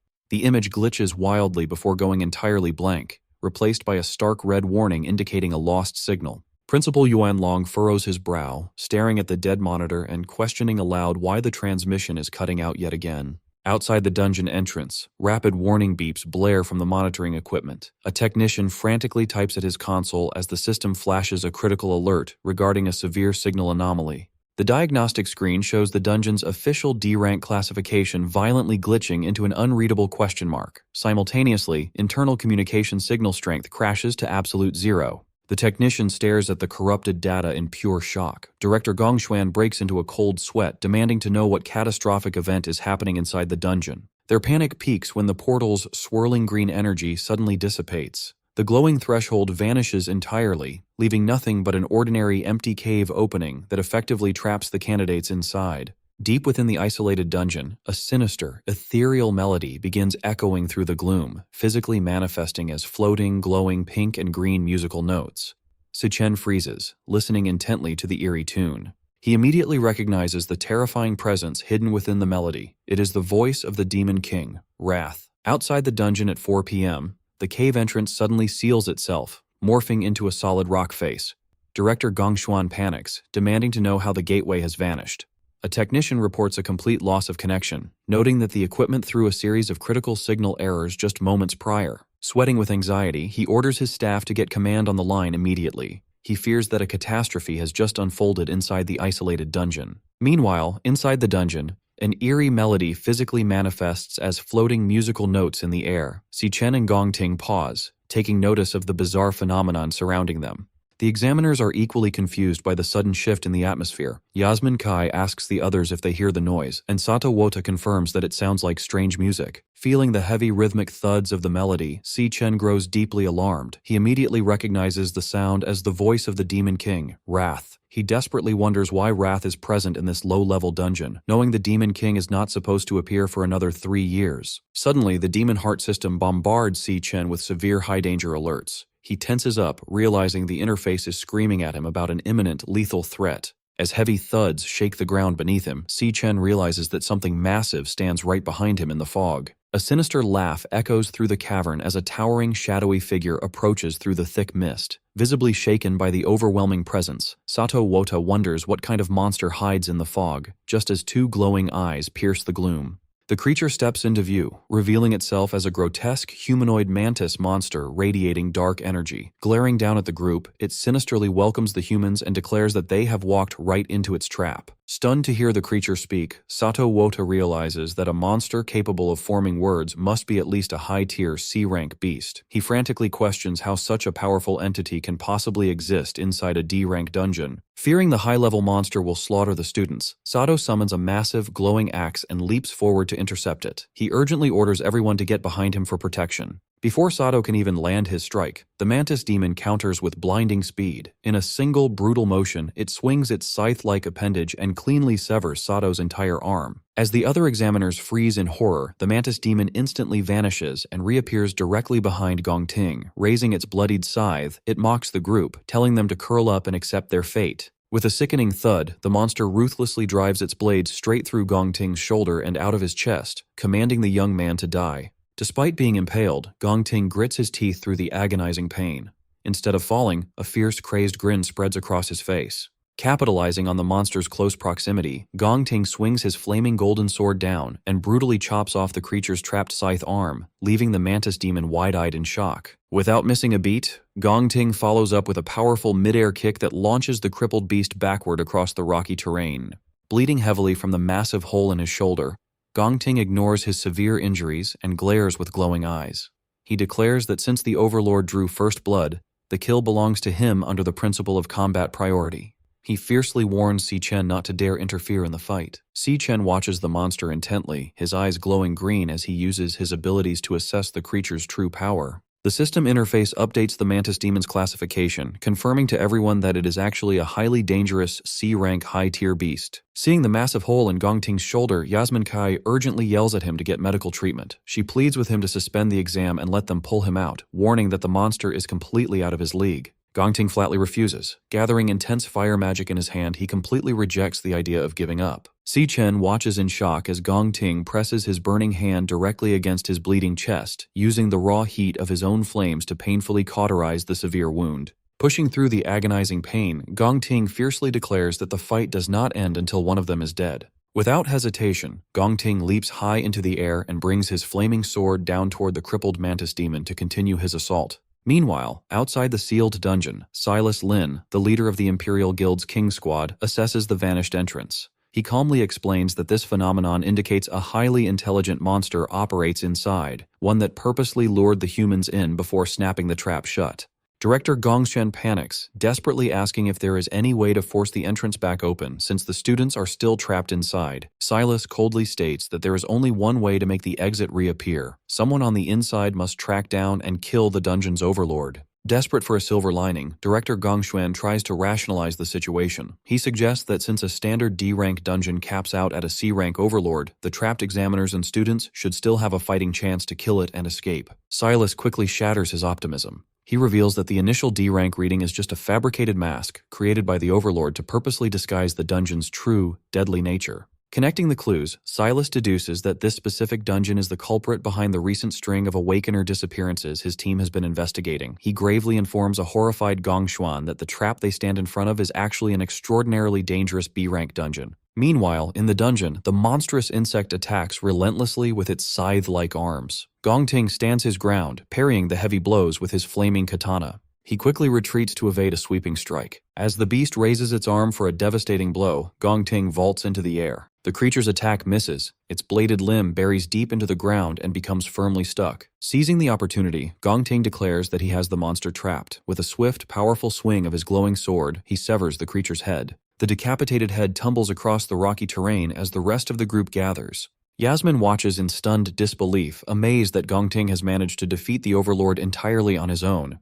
She admits that his strength is genuinely formidable. Nearby, Ivan channels a green healing aura into Sato Wota's injured arm, asking if he is recovering. Sweating, Sato expresses his gratitude for the timely intervention. However, Sato's relief vanishes as he checks his smartwatch. He alerts the others in a panic that his device has lost its signal, leaving them completely isolated. Yasmin and Ivan immediately check their own gear. Yasmin confirms her connection is gone, while Ivan grimly notes that every signal, including their compass positioning system, is completely dead. Sato panics, demanding to know when the camera drones went offline. Gong Ting looks back at him in confusion. Suddenly, the headless mantis monster stands back up. Without warning, the decapitated creature lunges straight at a shocked Gong Ting. Si Chen instantly intervenes, unleashing a flurry of golden lightning strikes that slice the creature into pieces. The system confirms the kill, awarding him experience points. Still reeling, Gong Ting demands to know how the monster kept moving after he cleanly chopped off its head. Si Chen calmly explains that the mantis was never the true overlord. It has been hypnotized the entire time, allowing its body to fight even after death. He urgently orders the examiners and Gong Ting to leave the dungeon immediately, warning that any of them could be the next target.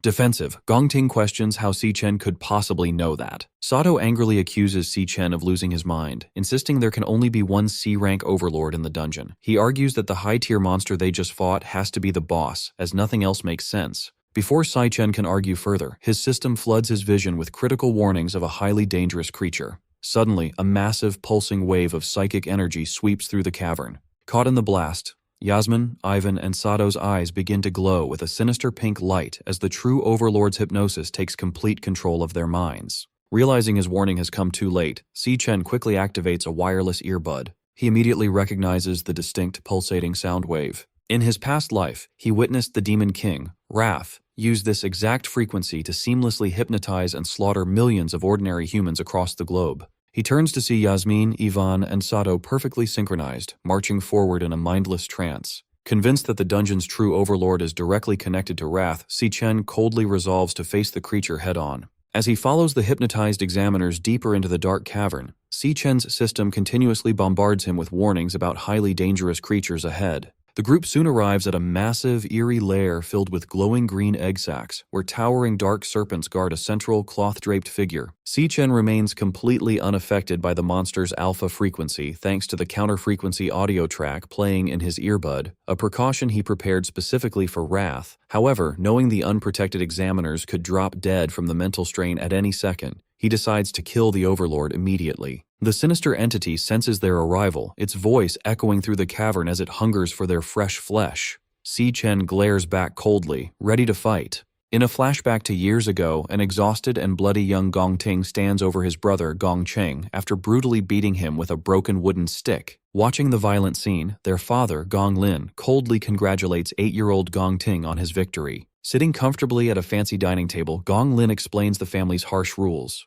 The winner earns the right to eat, while the loser, young Gong Chung, must kneel on the ground until sunrise. Left outside, a bruised and beaten Gong Chung kneels obediently as his stomach growls from hunger. Gong Ting secretly approaches his defeated brother and offers him a piece of bread. Surprised and scared, Gong Chung whispers that their father will severely punish him if he gets caught. Ignoring the risk, Gong Ting firmly tells his brother to shut up and eat. However, Gong Ting's act of kindness is quickly discovered. He is viciously slapped across the face and forced to kneel on the floor, trembling as his father holds a whip over him. Standing over his beaten son, Gong Lin asks if he understands why the Gong family has so much power and status today. He proudly declares that it is because he has never lost a single fight. He drills his ruthless mindset into his son, stating that winners make the rules and losers are forced to follow them. Still defiant despite the abuse, young Gong Ting asks his father if beating him means he gets to make the rules. Gong Lin simply laughs at the challenge. Years later, a badly beaten Gong Ting collapses to his hands and knees. He coughs up blood as his shattered sword falls to the ground, angrily asking his father why he refused his challenge for a fair duel. He demands to know why his father ordered Silas Lin to step in and attack him instead. Unbothered, Gong Lin smirks and explains that his true strength isn't just in his own hands, but in the power and authority he commands over others. Looking down at his defeated son, he says that the world does not run on fair rules. Instead, it runs on one simple truth: you must win no matter what. He continues to drill into Gong Ting that the method doesn't matter, only the final result. As a member of the Gong family, he is expected to always be number one, even if it means throwing away his family, his loyalty, and his own dreams. Gong Lin coldly finishes his lecture, stating that winning is the only reason Gong Ting is allowed to live. These harsh words echo back to Gong Ting's childhood, permanently scarring him with the belief that his survival depends entirely on always winning. Back in the present, the group stands in front of the massive hidden monster overlord. It is surrounded by a nest of giant snakes and glowing green egg sacs. Si Chen remains completely unaffected by the creature's mind control magic because he prepared a special audio track in his earbud, expecting to face the Demon King Wrath sooner or later. Knowing the hypnotized examiners have no protection and could die from the mental strain at any second, he decides to kill the beast immediately. Right before he can attack, Gong Ting suddenly grabs his wrist and desperately whispers for him to stop. To break free from the monster's mind control, Gong Ting roughly digs his fingers right into his own severe chest wound, spilling fresh blood onto the floor. Breathing heavily from the intense pain, he admits he doesn't know how Si Chen resisted the trance.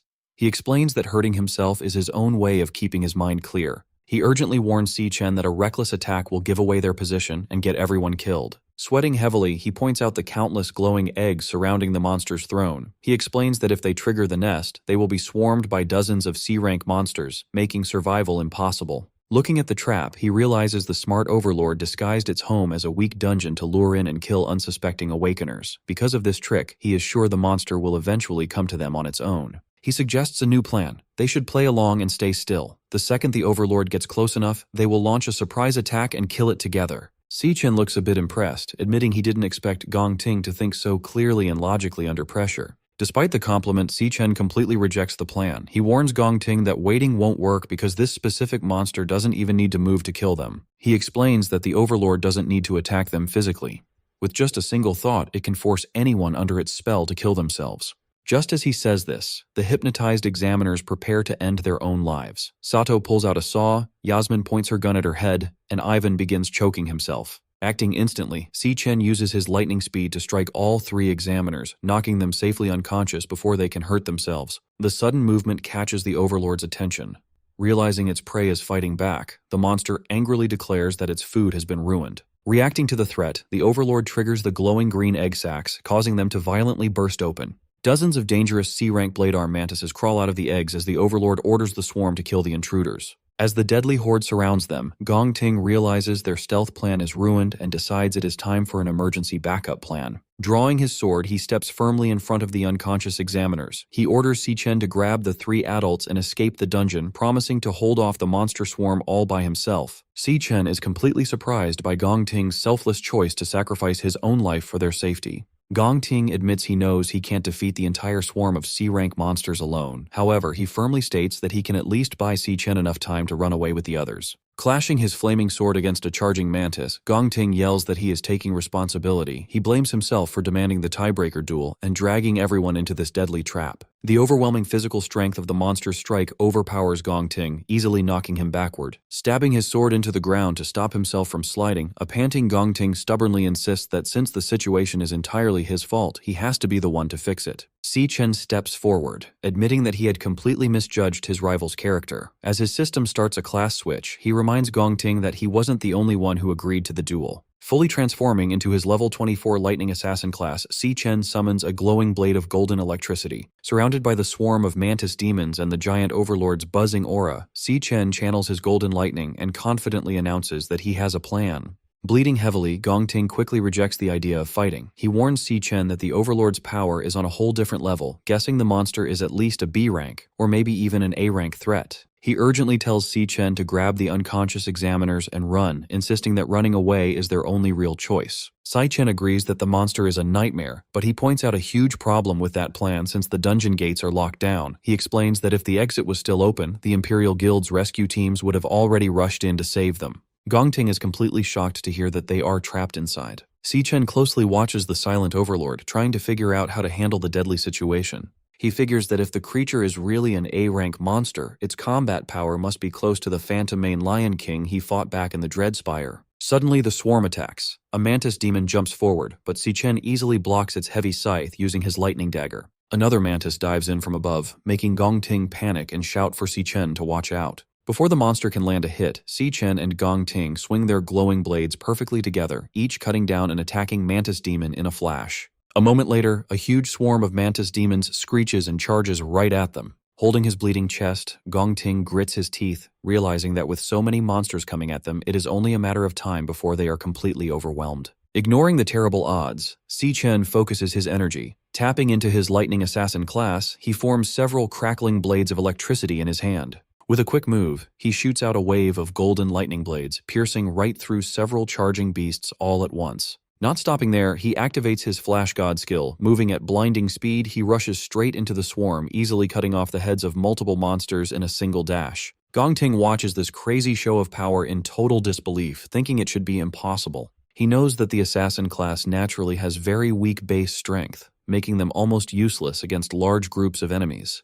Yet, he watches as Si-Chen perfectly dodges a massive scythe swing. Gong Ting then notices that every single one of Si-Chen's strikes perfectly hits a weak point. He realizes that Si-Chen is completely making up for his class's lack of raw power by using pure speed and perfect technique. Staring at the blurry afterimages, Gong Ting is amazed by just how fast Si-Chen is moving. As Si-Chen kills the rest of the swarm in a storm of lightning slashes, Gong Ting figures out that his rival's speed is easily at an A-rank level, if not higher. Inspired by Si-Chen's amazing skills, Gong Ting grips his glowing sword with new energy, realizing they might actually live through this fight. Annoyed by how stubborn they are, the Overlord steps in. It charges up a massive wave of dark pink energy, starting a powerful boost. The dark energy flows over the remaining mantis demons, greatly increasing their strength and energy. The Overlord angrily orders the powered-up swarm to chop Si-Chen to pieces right away. Si-Chen stands ready with his electric blades glowing bright. One of the buffed mantises tries to crush him, but Si Chen easily jumps over the attack and slices the monster to pieces in midair. Seeing the fight get even wilder, a fierce Gong Ting yells out, telling him to hold on as he gets his own blade ready. Si Chen pushes himself to his limits, unleashing a non-stop storm of golden slashes against the supercharged swarm. Suddenly, a mantis demon appears right behind him.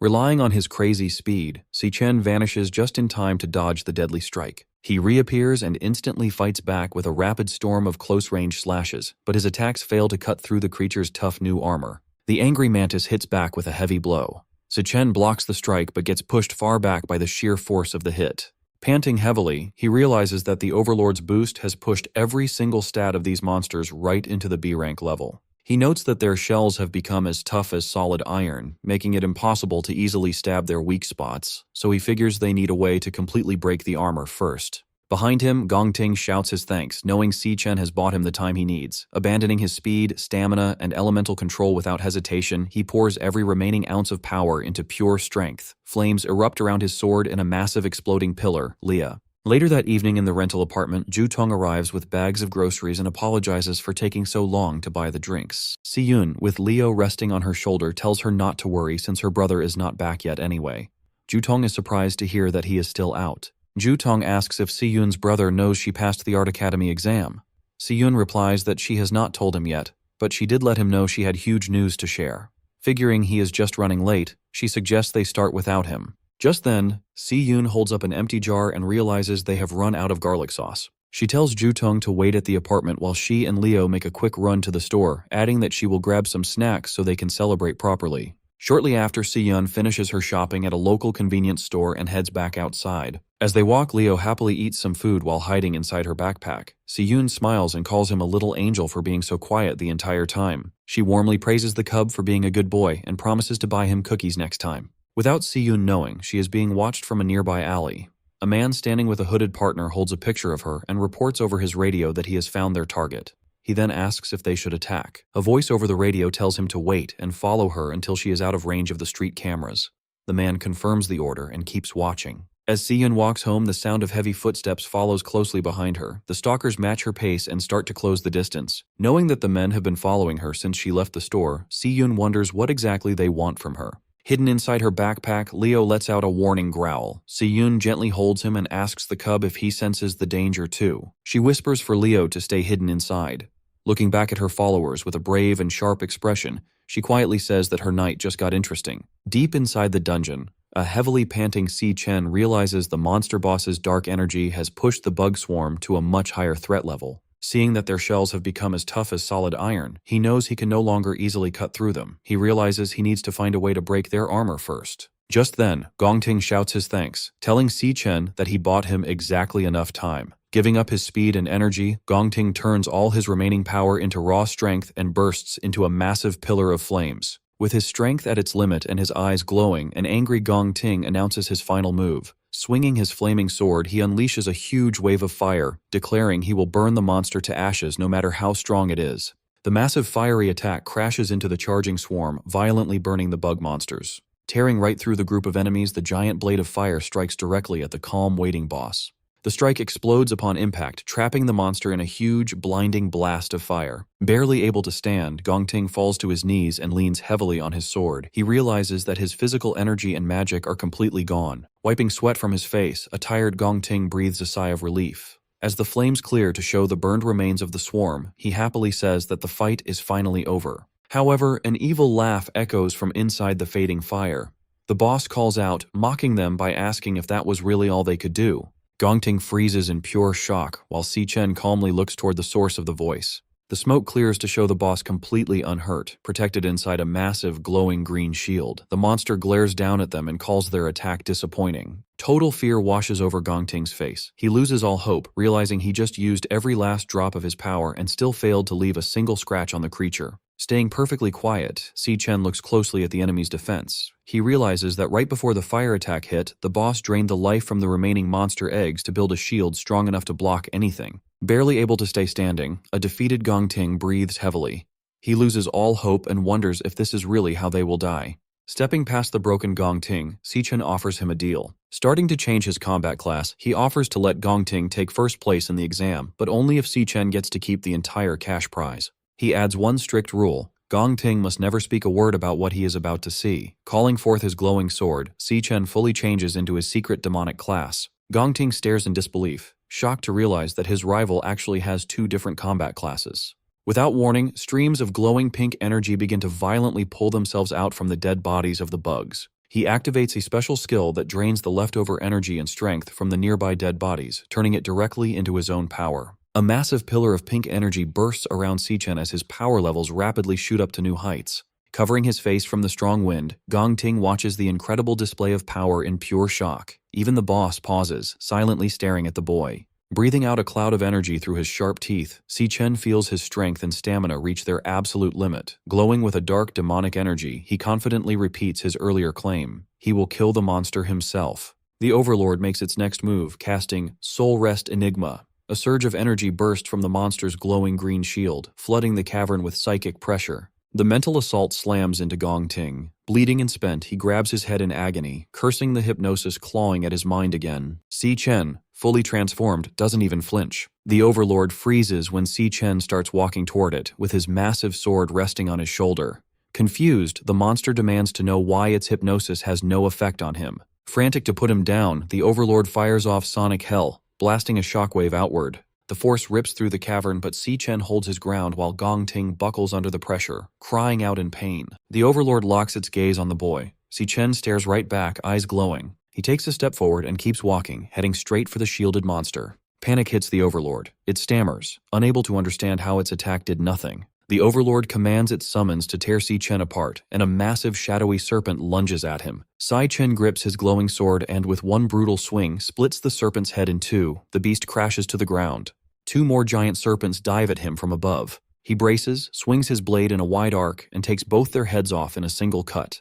With his path clear, Si Chen charges straight toward the Overlord. The monster laughs, declaring its barrier can't be broken. Si Chen asks if that's true and leaps high, positioning himself above the glowing shield. The system announces his stellar warrior skill, Ossuary Collapse, draining the remaining strength from surrounding monster corpses to feed his own power.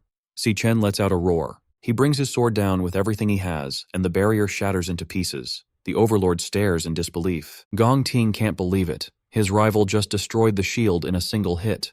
Si Chen drops his weapon and charges his fist with blinding energy. The system confirms the activation of Triple Cataclysm in crushing mode. He drives his fist through the Overlord's body, blowing it apart with a surge of raw energy. The punch slams the Overlord into the ground. As the smoke clears from the crater, the Overlord, reduced to a shadowy remnant, mutters, half dead. Standing over the broken monster, Si Chen orders it to talk. He wants to know its connection to Wrath. The Overlord is stunned, asking how a human could know Lord Wrath's name. Si Chen demands an answer. The Overlord spits back that if it knew where the Demon King was, it wouldn't be rotting in this dungeon instead of trying to break his seal. Si Chen freezes. The implication hits him. Someone in this world managed to seal Wrath away. The Overlord bursts into laughter, warning that Lord Wrath will rise again.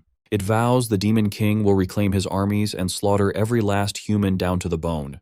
The Overlord's core ruptures and dissolves into the air. Si Chen reaches out as the system activates, devouring the monster's glowing green essence. The system confirms the absorption, granting Si Chen a new Flower Mage class called Phantom Sorcerer, equipped with the Overlord's psychic attacks and barrier skills. His level jumps to 25, and he earns 3 rare black-scale snake galls. Reviewing his new class, Si Chen connects the dots. Wrath didn't just appear out of nowhere in the future. The Demon King had already been trapped in their world long before the invasion began. A massive hidden conflict happened in the past to seal him, and Si Chen knows nothing about it. His thoughts break when he notices Gong Ting limping toward him. Injured and coughing blood, Gong Ting admits he never expected to fight a dual-class user. He concedes that Si Chen is on another level and acknowledges him as the winner of their duel. Gong Ting gives his word that Si Chen's secret is safe, promising to take everything he saw today to his grave. His strength gives out. He coughs up more blood and drops against the cavern wall. Si Chen tells him to hang on. With the Overlord dead, the dungeon exit should reopen, and the guild's rescue teams will pour in any second. Then Si Chen freezes. His passive pact skill triggers, flooding his mind with a warning. The system forces a shared vision on him, showing what his contracted beast, Leo, is looking at. A hostile man radiating dark, swirling energy. Si Chen realizes where Leo is and yells his sister's name. The psychic link reveals an awakener with glowing green eyes, commanding shadowy tentacles.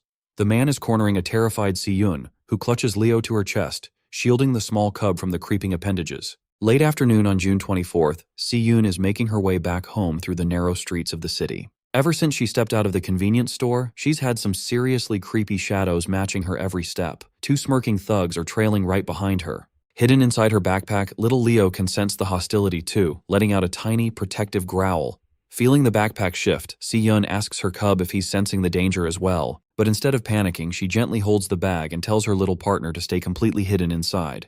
Rather than getting scared, Si-yoon turns back with a fierce, brave expression. Honestly, she's almost glad they followed her because her boring night just got a whole lot more interesting. She immediately taps into her survival instincts. When you're being followed, rule number 1 is to get somewhere crowded. Charging down a flight of stairs, she heads straight for the bustling market district. At this time of evening, the local restaurant row is absolutely packed. Using the chaos of the dinner rush to her advantage, she quickly slips into the massive crowd, effortlessly blending in with the shoppers and diners to break her stalker's line of sight. Behind her, the thugs are quickly losing ground. The beanie-wearing guy starts aggressively shoving people aside, frantically trying to force his way through the dense crowd. But Si-yoon's evasion game is on point. The exact millisecond they get distracted by the busy crowd and look away, she vanishes into thin air. The two thugs are left standing in the middle of the street in absolute shock. They panic, looking around for any sign of her. Meanwhile, Si-yoon makes a quick run into a quiet, secluded alleyway to hide. She catches her breath and looks back, relieved to confirm that the creepy stalkers are finally gone. Just as Si-yoon thinks she's managed to escape, a heavy step echoes right in front of her.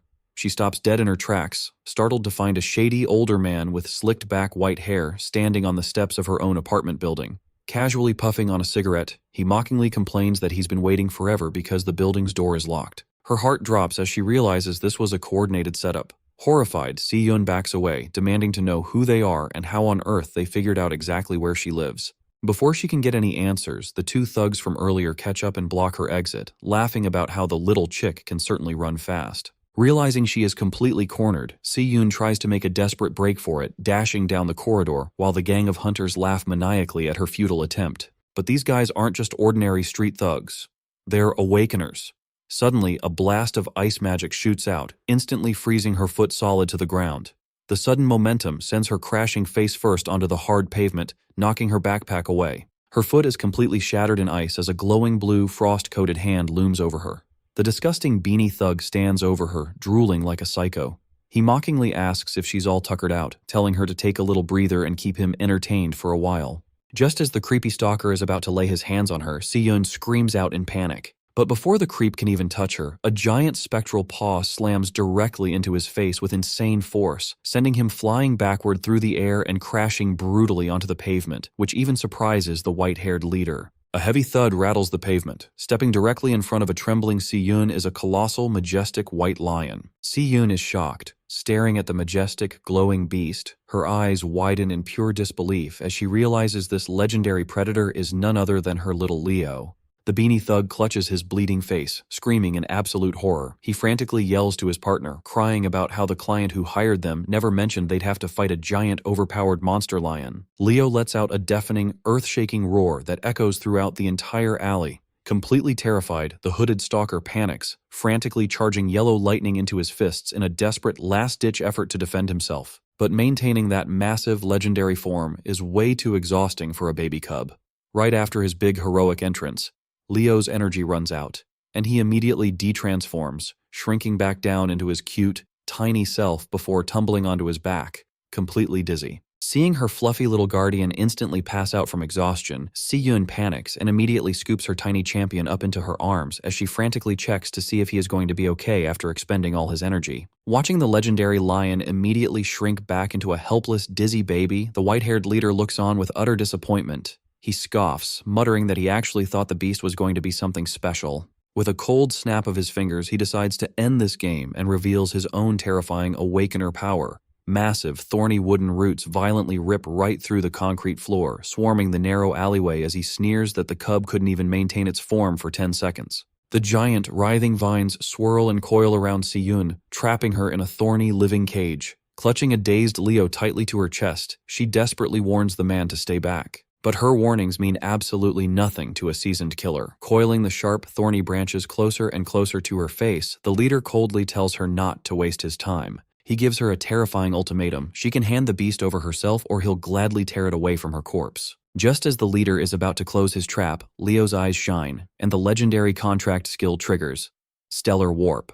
Consuming his mental control, a massive warp portal opens, and in a flash of pink light, Si-Chen teleports directly to Leo's location and delivers a devastating kick straight to the leader's face. The sheer kinetic force of the teleport strike sends the thug flying backward like a ragdoll, crashing brutally through the metal alleyway bins. Si-Chen calmly turns to his sister and apologizes for being late, casually explaining that his dungeon business took a bit longer than expected before asking if she and Leo are doing all right. The hooded thug is completely bewildered, wondering where this overpowered monster of a guy suddenly spawned from. Still deeply shaken, his sister frantically tries to explain the situation, warning him that she has no idea how they tracked her down and that they are all high-level awakeners. But Si-Chen just looks back with a reassuring smile, telling her to take a deep breath because her big brother is here now. Meanwhile, the leader emerges from the rubble. Seeing his plan get instantly disrupted, he snaps, furious at himself for letting his guard down for even a second. With thorny wooden roots coiling tightly around his body, he screams that Si-Chen has just made the biggest mistake of his life, vowing to bring their decapitated heads back to his client and demand triple the pay. But our boy doesn't even flinch.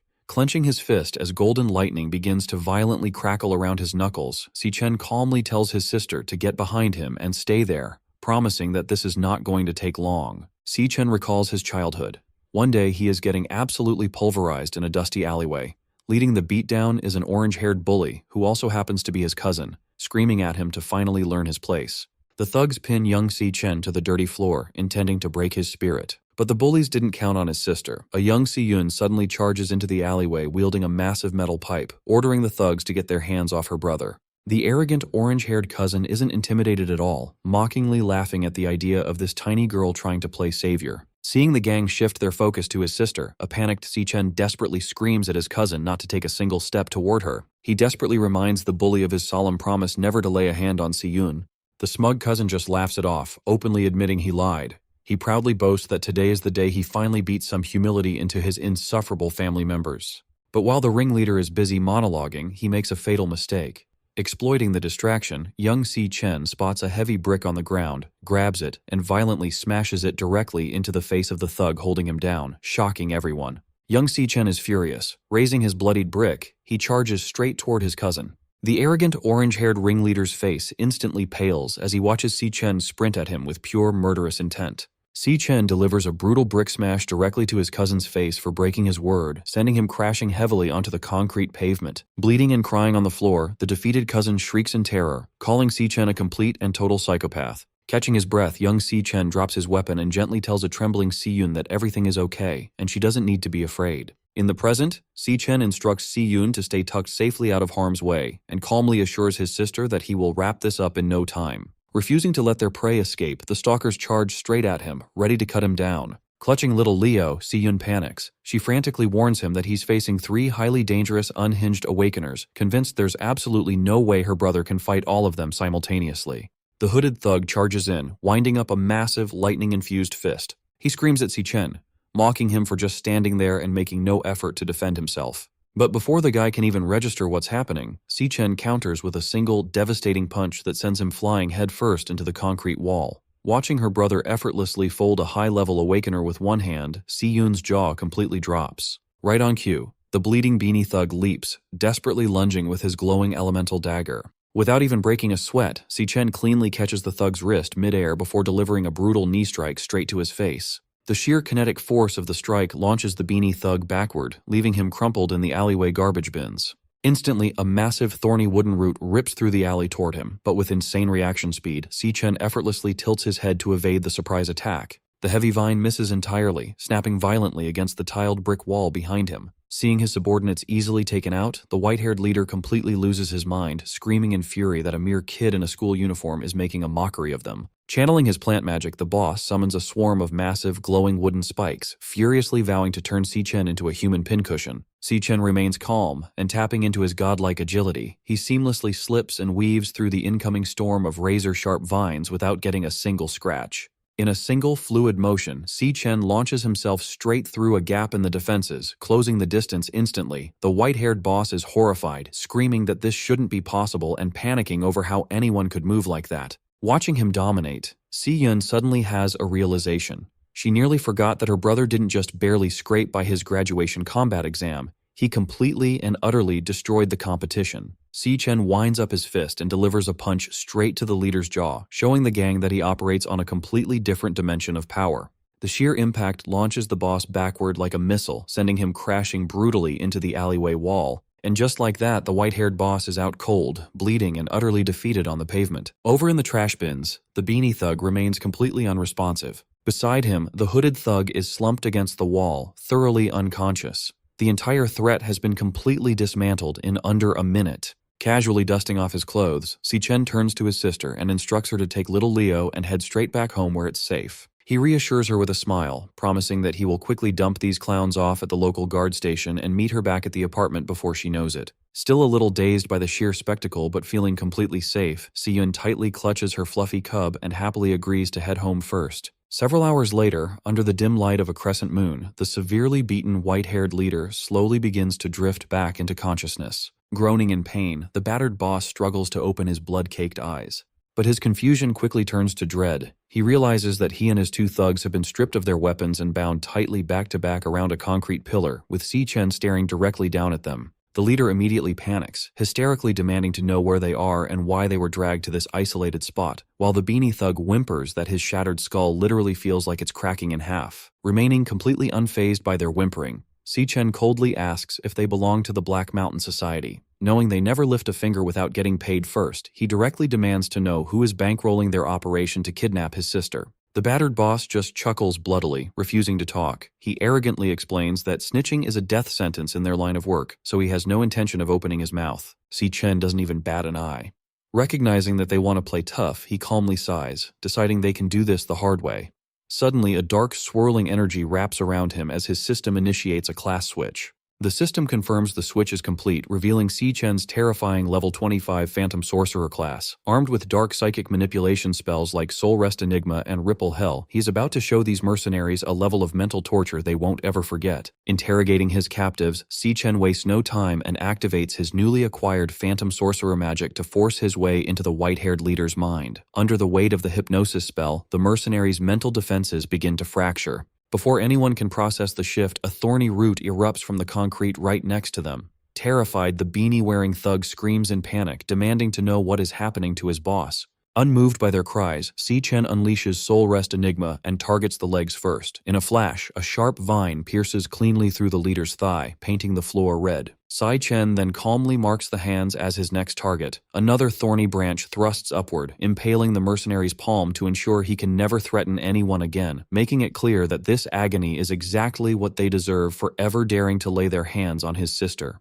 Witnessing his partner get dismantled so easily, the beanie-wearing thug loses what little courage he has left, screaming in terror at the power standing before him. With a cold gaze, Si Chen declares that it is finally the survivor's turn, and the surrounding wooden roots coil closer, ready to repeat the torture. The threat breaks the mercenary instantly.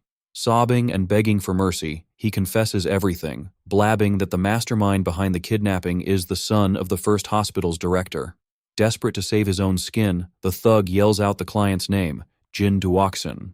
At 5 o'clock that evening, at a lavish rooftop pool party atop the Purple Peak Tower, Jin Duoxin is lounging, unaware that his hired thugs have already sold him out. His wealthy friends start teasing him, laughing about how the legendary campus heartthrob was rejected twice by a single junior schoolgirl. Jin Duoxin fumes in silence, swearing that she made a fool of him in front of everyone, and promises himself that she will regret every second of it tonight. Annoyed by the constant mocking, he snaps at a girl trying to follow him and storms off toward the restroom to clear his head. While he is at the urinal, the restroom lights begin to flicker and buzz, instantly catching his attention.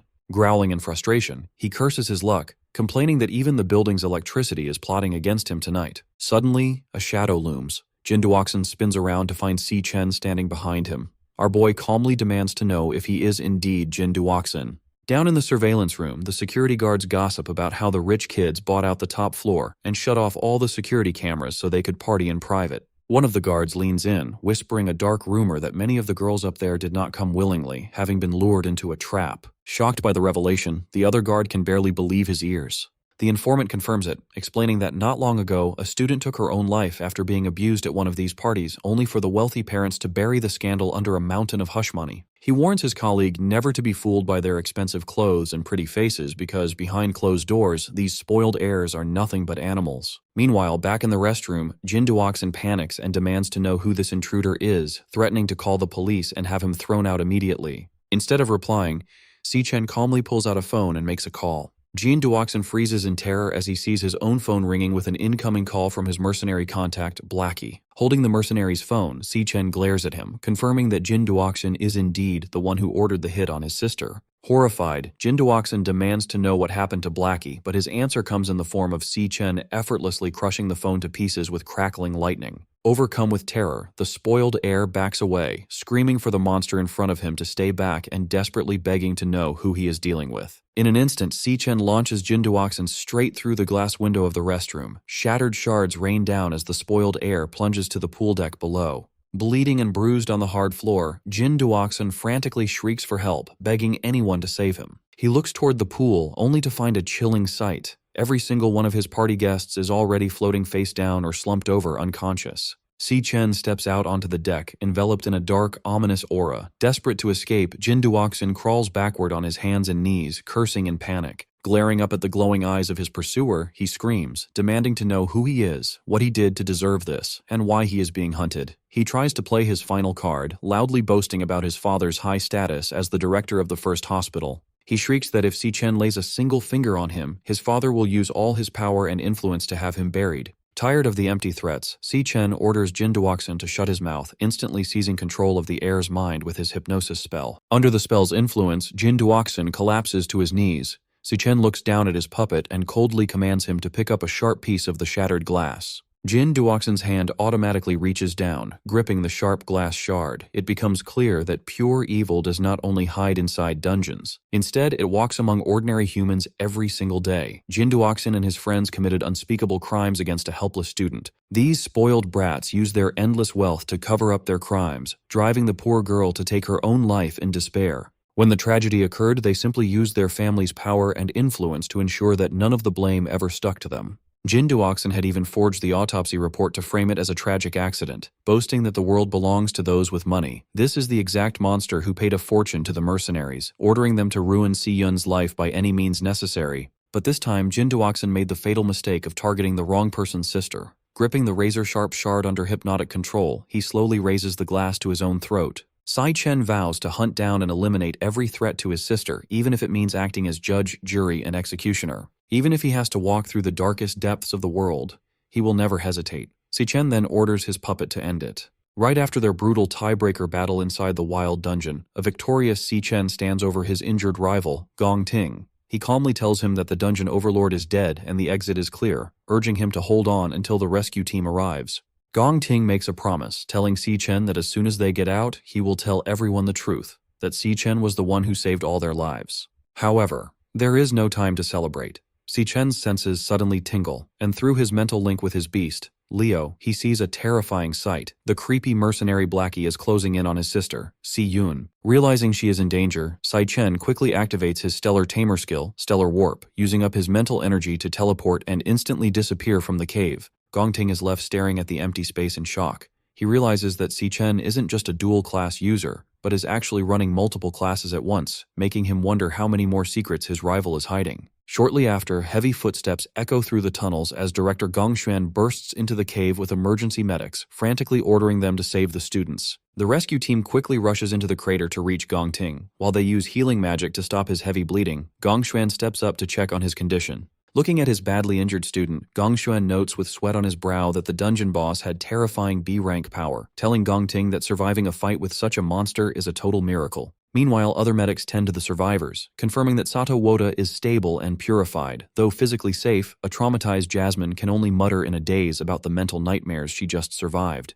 Gong Xuan then notices that Si Chen is missing. When the search teams find no sign of him, the director assumes the boy got scared and ran away, ordering his men to search the area. Furious, Gong Xuan blames the entire disaster on the incompetence of the inspection agency. He angrily declares that Gong Ting's injuries are their fault and promises to have every single inspector fired as soon as they return. On the other hand, Gong Ting's clever father, Gong Lin, looks at the bloody scene and smirks. He immediately starts spinning a fake story, framing the event as a tragic beast outbreak that the examiners simply couldn't handle. Gong Lin plans to tell the world that his heroic son stepped up to save everyone when all hope was lost.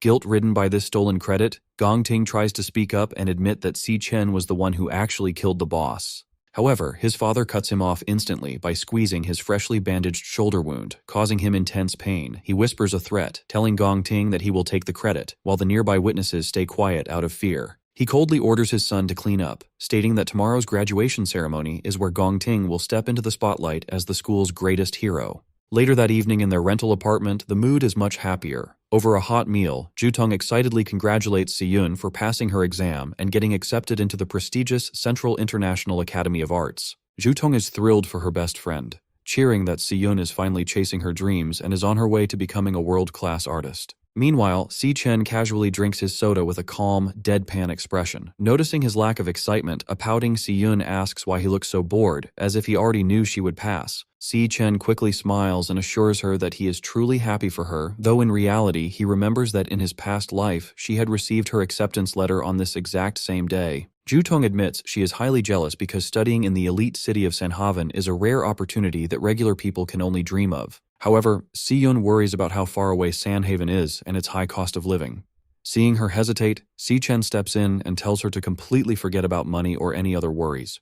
Placing his soda bottle on the table, he calmly announces that as soon as he graduates, he will be working in Sanhaven right alongside her. This news completely shocks both girls. They jump up, demanding to know how he got recruited by a Sanhaven guild, since those elite groups only hire the absolute best. Happy about the news, Si-yun cheers because they can move to Sanhaven together, while Jutong complains about her jealousy, joking that she will have to study hard to join them later. Watching his sister celebrate, Si Chen smiles warmly and makes a silent promise that, in this lifetime, she will never have to sacrifice her dreams for anyone again. Later that night, Si Chen takes a quiet shower to wash away the day's exhaustion. He thinks about his victories. His sister's stalkers are gone, and the stressful graduation exam is finally over. Best of all, his secret deal with Gong Ting is working perfectly. By letting his rival take the credit, Si Chen will receive the $1 million prize tomorrow, which is exactly what he needs to clear his family's debts. Relaxing in his room, he knows he cannot get comfortable yet.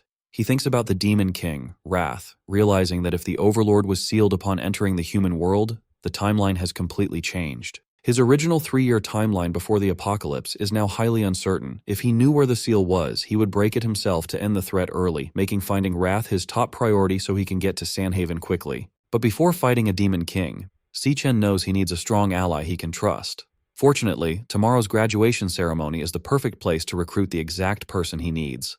Meanwhile, in a quiet tea room, Student Council Vice President Ling Yu meets with Carl Cavendish, the Vice Chairman of the World Guild Alliance. She reports that a dangerous rogue awakener called the Glutton was spotted in Everfield County, which immediately catches Carl's interest. Ling Yu explains that she rushed to the scene but found the security cameras cleared. The only clues left behind were fresh bloodstains and scratch marks on the ground, matching the killer's usual routine of destroying and consuming victims. She warns Carl that this killer specifically targets elite awakeners with rare, powerful abilities, and the rank of the victims has been rising with every attack. This means the killer is stealing their strength and evolving rapidly by devouring increasingly powerful targets. Ling Yu warns that the glutton never stops once he targets an area, and she feels another attack is coming. Carl simply smirks, finding the timing of the monster's arrival interesting. Sliding a new file across the table, Ling Yu adds that the glutton's most recent attack took place in an alleyway within a low-income housing neighborhood. Remarkably, the exact location of the murder is less than 100 meters away from Si Chen's apartment. Although they have no photos of the glutton, Ling Yu notes that Si Chen's power has been growing at an impossibly fast rate. But before she can finish speaking, Carl smirks, suggesting that the power-devouring glutton is actually Si Chen himself. At the academy, Principal Yuan Long's assistant asks why he is skipping the graduation ceremony for the very students he helped raise. Wenlong smiles and explains that he only wanted to give his students a safe place to grow when they were weak, but now they have finally grown up. With that, he releases his birds out the window, saying it is time for them to go out and find their own paths in life. However, he notices one stubborn bird staying behind in the cage, making him wonder where it actually wants to go. Over at the massive graduation hall, Ma Long and Xiang Zuo stare in awe at the huge venue, realizing the academy went all out to welcome the major guild leaders. Ma Long wonders how Si Chen and Gong Ting did in their secret trial, and while the twins discuss the academy's strict rules, Ma Long proudly brags that Lu Sheng definitely crushed the competition. But suddenly, Gong Ting's brother, Gong Chung, tells Ma Long to shut up and stop hyping up Si Chen. He laughs and claims that Si Chen has zero chance of winning, insisting that his brother Gong Ting is guaranteed to walk away as the champion. Annoyed by his arrogance, the group starts trading thumbs down and petty insults back and forth. Behind the scenes of the grand ceremony, Gong Lin looks around and notes that every major guild in the country has sent a representative. Since the entire board of the prestigious Imperial Guild is attending, the crowd outside is already buzzing with excitement to see these legendary figures.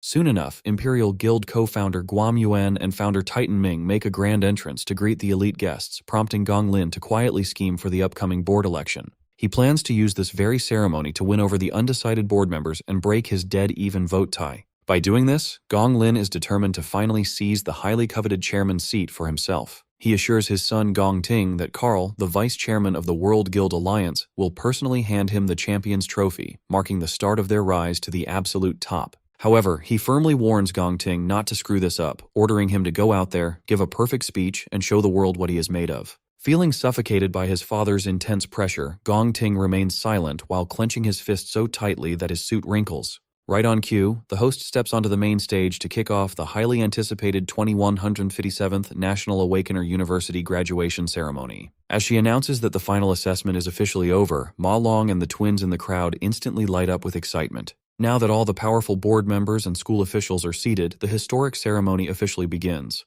The entire auditorium erupts into loud applause, but while Gong Ting sits in tense silence, Si Chen calmly watches the show unfold. Next, the announcer takes the stage to officially reveal the results of this year's grueling assessment. She points dramatically to the gleaming gold trophy waiting on stage for the ultimate champion. She then introduces the special guest presenter, inviting Carl Cavendish, the vice chairman of the Global Guild Alliance, to step forward. Under the bright spotlights and loud applause, Carl steps up, ready to personally announce the winner of the grand award. He starts by thanking the Imperial Guild for the invitation, saying it is an honor to witness Easternia's next generation of elite talent. Then, he quickly grabs everyone's attention by hinting that something highly unexpected happened during the final test, catching Ma Long and the twins completely off guard. He drops a massive bombshell, revealing that the low-level D-rank dungeon assigned for the exam was actually a highly dangerous disguised B-rank dungeon. This shocking news sends a wave of panic through the crowd, with people whispering that even professional teams struggle with B-rank threats, wondering how on earth the students survived. Carl goes on to explain that when all hope seemed lost, one heroic student used sheer skill and flawless technique to pull off the absolute impossible. He reveals that this lone warrior single-handedly defeated the B-rank dungeon boss and brought his entire team back alive. As a calm Si Chen and Gong Ting listen from the crowd, Carl gets ready to name the strongest graduate of their generation. He raises his arm and officially crowns Gong Ting as the undisputed champion of the year. Confetti rains down as a serious Gong Ting stands up to accept the crowd's roaring applause. Meanwhile, Ma Long and Xiang Zuo are completely losing their minds, absolutely convinced that the results must have been rigged for Si Chen to lose. Seeing this, Gong Chung immediately starts gloating, rubbing the victory in their faces and bragging that his brother is simply built different. The surrounding students are left in awe, murmuring that clearing a B-rank dungeon alone is on an entirely different level compared to their own struggles. The crowd continues to go wild, showering Gong Ting with praises for his legendary strength and looks. As Gong Ting slowly climbs the stage stairs, a calm Si Chen silently watches him from his seat. Looking back, Gong Ting instantly remembers their secret deal in the dark cave, where Si Chen offered him first place in exchange for the entire $1 million prize money. He vividly recalls Si Chen's only condition, which was to never tell anyone about his hidden demonic class transformation. Back in the present, Si Chen watches quietly, curious to see how his rival will handle the stolen spotlight. But as he stands before the massive crowd, Gong Ting is haunted by his father's harsh warning to give a perfect speech and show everyone his true worth. The announcer then warmly welcomes Gong Ting to the microphone to deliver his champion's speech. The crowd instantly falls in love with him, praising his calm and dignified look, calling him a true hero in the making. They whisper that he is a worthy heir to the prestigious Gong family with a limitless future, which makes a proud Gong Lin smile in approval. Looking down at his notes, he bitterly questions if this stolen glory is all his worth really amounts to. He begins by acknowledging that the vice chairman was absolutely right about the heroic feats of surviving a hopeless fight, saving the team, and defeating the boss. But then he drops a shocker and reveals the truth. None of those legendary deeds were his, because it was actually all Si Chen. This sudden confession catches everyone off guard, leaving both Si Chen and Carl completely speechless. Hearing this, Gong Lin loses his mind, fuming with rage as he watches his son throw away their family's carefully crafted glory. Meanwhile, Gongcheng panics and shouts in disbelief at his brother's decision while the nearby students whisper in confusion. Gongting continues, explaining that the exam went completely wrong, the examiners were knocked out, and only he and Si Chen remained to face the threat. He praises Si Chen as a brilliant lightning assassin, a prodigy who defeated waves of high-level beasts using nothing but pure skill and instinct. Watching his rival fight showed him what true strength looks like, admitting he had never seen that level of power before. He named Si Chen the rightful champion, making our hero glad that his rival kept his secret demonic double-class safe. Panic quickly erupts in the arena as the crowd questions the Academy's integrity, wondering if the official results were rigged from the start. However, instead of getting angry, Carl simply smirks, highly amused by this dramatic turn of events. Seizing the moment, Ma Long and Shang Zuo demand a full investigation, convinced the exam was rigged to hold their friend back. At the same time, the guild founders sit in silence, processing this sudden disruption to their carefully planned event. Guam Yuan immediately demands answers from Gong Lin, stating that the public deserves a clear explanation for this mess. But refusing to face this public humiliation, Gong Lin scoffs and storms out of the ceremony, leaving the confusion behind. Standing alone on the stage, Gong Ting tears up his prepared speech, determined to stop letting his father dictate his life. Back in his office, Principal Yuan Long watches his final bird fly away, which mirrors Gong Ting's choice to finally take control of his own path.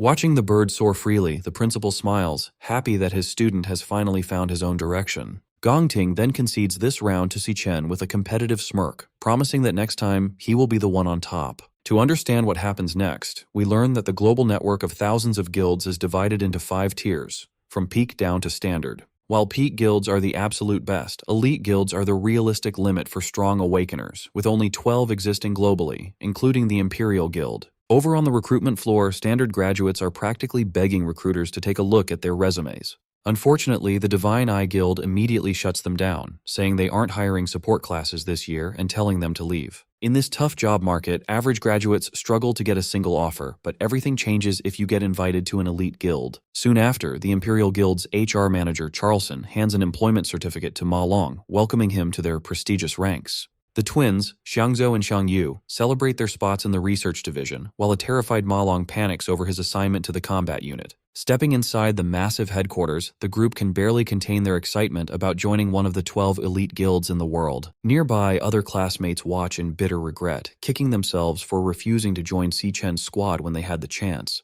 Even Gongcheng fumes with anger, dreading the fact that he will have to see these exact same people at work every single day. Meanwhile, in the executive elevator, Titan Ming asks about recruitment progress, learning that the double perfect scores expanded their intake this year. When the elevator doors slide open to reveal Carl, Titan Ming greets the vice chairman warmly and asks if he is visiting recruitment too. Carl reveals he came to personally see someone off, making Titan Ming realize that the alliance leader is keeping a close eye on their new recruit. Carl chuckles, admitting that the Imperial Guild secured an exceptional talent and got really lucky this season. Back at the registration desks, Charlson checks his database and notices that one final candidate has not submitted his paperwork yet. Annoyed, the manager calls out Ma Long, demanding to know why their star rookie, Si Chen, is wasting everyone's time and delaying the process. Realizing his leader is indeed missing, Ma Long frantically scans the crowded room and calls out for his friend in a panic. Just then, Si Chen casually strolls back from a bathroom break, only to get yelled at by his anxious teammates for wandering off now.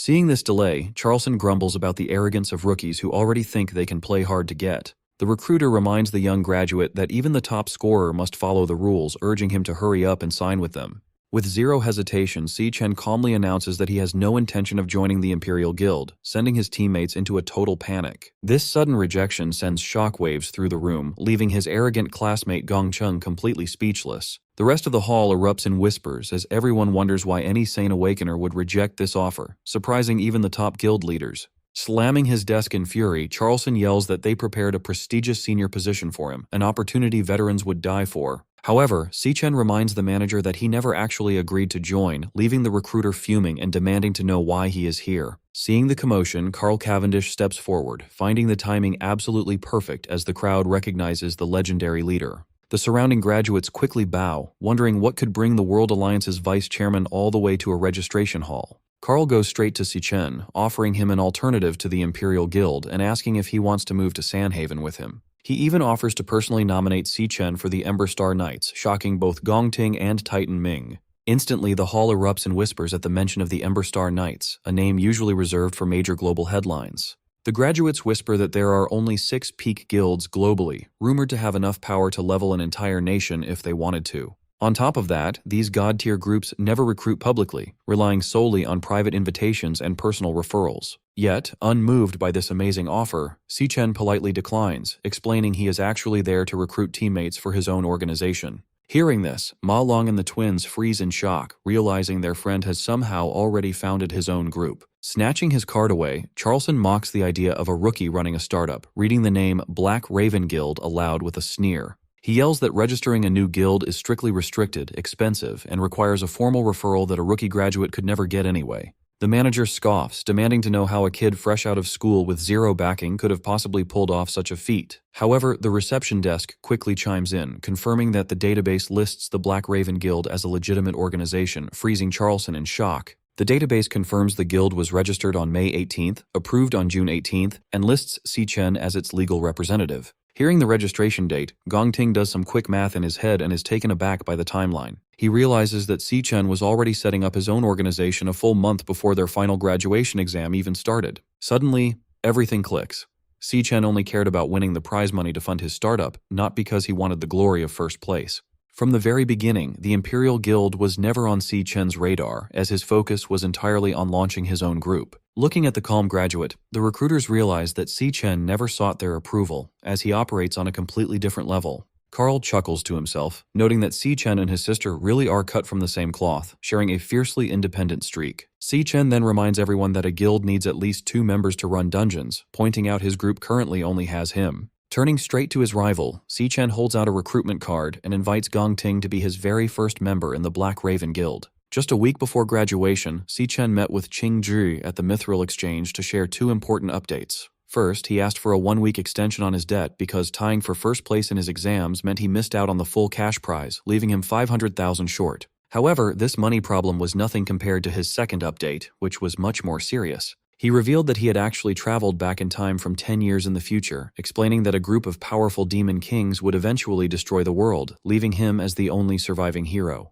Si-chen then described how the apocalypse began, explaining how the first demon king, Wrath, used destructive energy waves to tear the earth apart. He went on to explain that a brilliant inventor named Qing-Zhi stepped up to save humanity by creating and donating a special defensive tool called the Stillstone. Thanks to this invention, humanity managed to survive Wrath's deadly waves, buying survivors enough time to gather their strength and fight back. Hearing this, Qing-Zhi stood up in pure shock, because while the Stillstone was designed to block wave magic, the device was currently just an unshared idea in his own head, proving that Si-chen was telling the truth. Si-chen immediately invited Qing-Zhi to join his team and work for him. On June 26th, after receiving the full debt payment, Qing-Zhi happily returned Si-chen's weapon to him inside the Mithril Exchange archive room. To cover the interest, Si-chen also pulls a pouch of rare materials from his inventory and drops premium loot like poison cage ant legs, mantis spikes, and a rare snake gall onto the table. Qing-Zhi is thrilled with the high-quality haul and praises his partner, but Si-chen casually brushes it off, explaining he was in a hurry and could only grab those few items. Qing-Zhi then asks how recruitment is going for the new Black Raven Guild, and Si-chen admits his top candidate rejected the offer. This news surprises Qing-Zhi, who assumes this setback will delay Si-chen's planned relocation to the elite city of Sanhaven. However, Si-chen reveals he is actually speeding up his timeline, explaining that his original plan to save the world had 3 phases. The first phase was simple: build a standard rookie guild from scratch with a small team. The second phase involved leveling up the guild to gold status to get permission to challenge S-rank dungeons. Finally, he planned to go to Sanhaven, find the dungeon holding the Demon King of Wrath, and defeat him early. But recent events have ruined his calculations, and Si-chen warns that Wrath may have already appeared much sooner than in his past life. Therefore, he must reach Sanhaven immediately and recruit teammates after arriving, leaving Qing-Zhi amazed at how complex the situation is becoming. Wanting to help, Qing-Zhi reaches into his pocket and presents a small digital music player, hoping his quick preparation can turn the tide. He explains that he had a producer friend create a catchy pop song encoded with a specific beta frequency and even secured a partnership with global superstar Michael Bruno. The plan is for the pop star to release the track as a lead single, spreading the frequency worldwide in less than a week. He explains that since this frequency can neutralize Wrath's mind-controlling ripples, broadcasting the song is their most efficient defense system on short notice. Si Chen is amazed that his partner set up a global defense in just 7 days, while Qing Ji simply adjusts his glasses, proud to help prevent the apocalypse.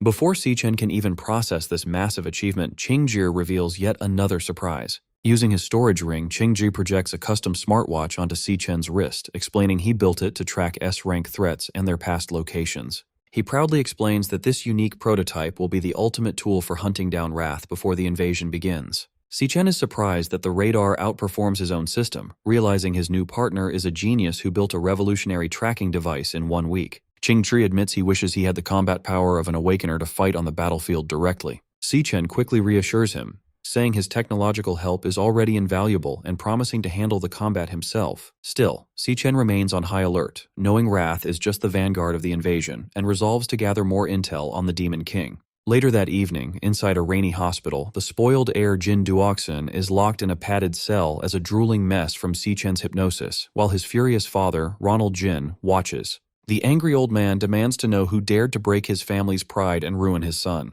He then orders a squad of elite, top-tier A-rank awakeners to hunt down the culprit by any means necessary and make them pay. Accepting the job, the lead assassin reveals a glowing energy blade hidden in his umbrella, confidently promising to deliver the culprit's head today. Suddenly, a heavy pressure rattles the room, forcing the director to his knees as he vomits in pain. As heavy footsteps vibrate through the floor, the elite mercenaries instantly sense a powerful presence heading straight toward them. When the monster approaches the door, the hunters ready their elemental powers and firearms, bracing for a fight. Suddenly, the demon appears directly inside the room, grinning as it announces it is time to feed, revealing itself as Voraloon, the demon king of gluttony.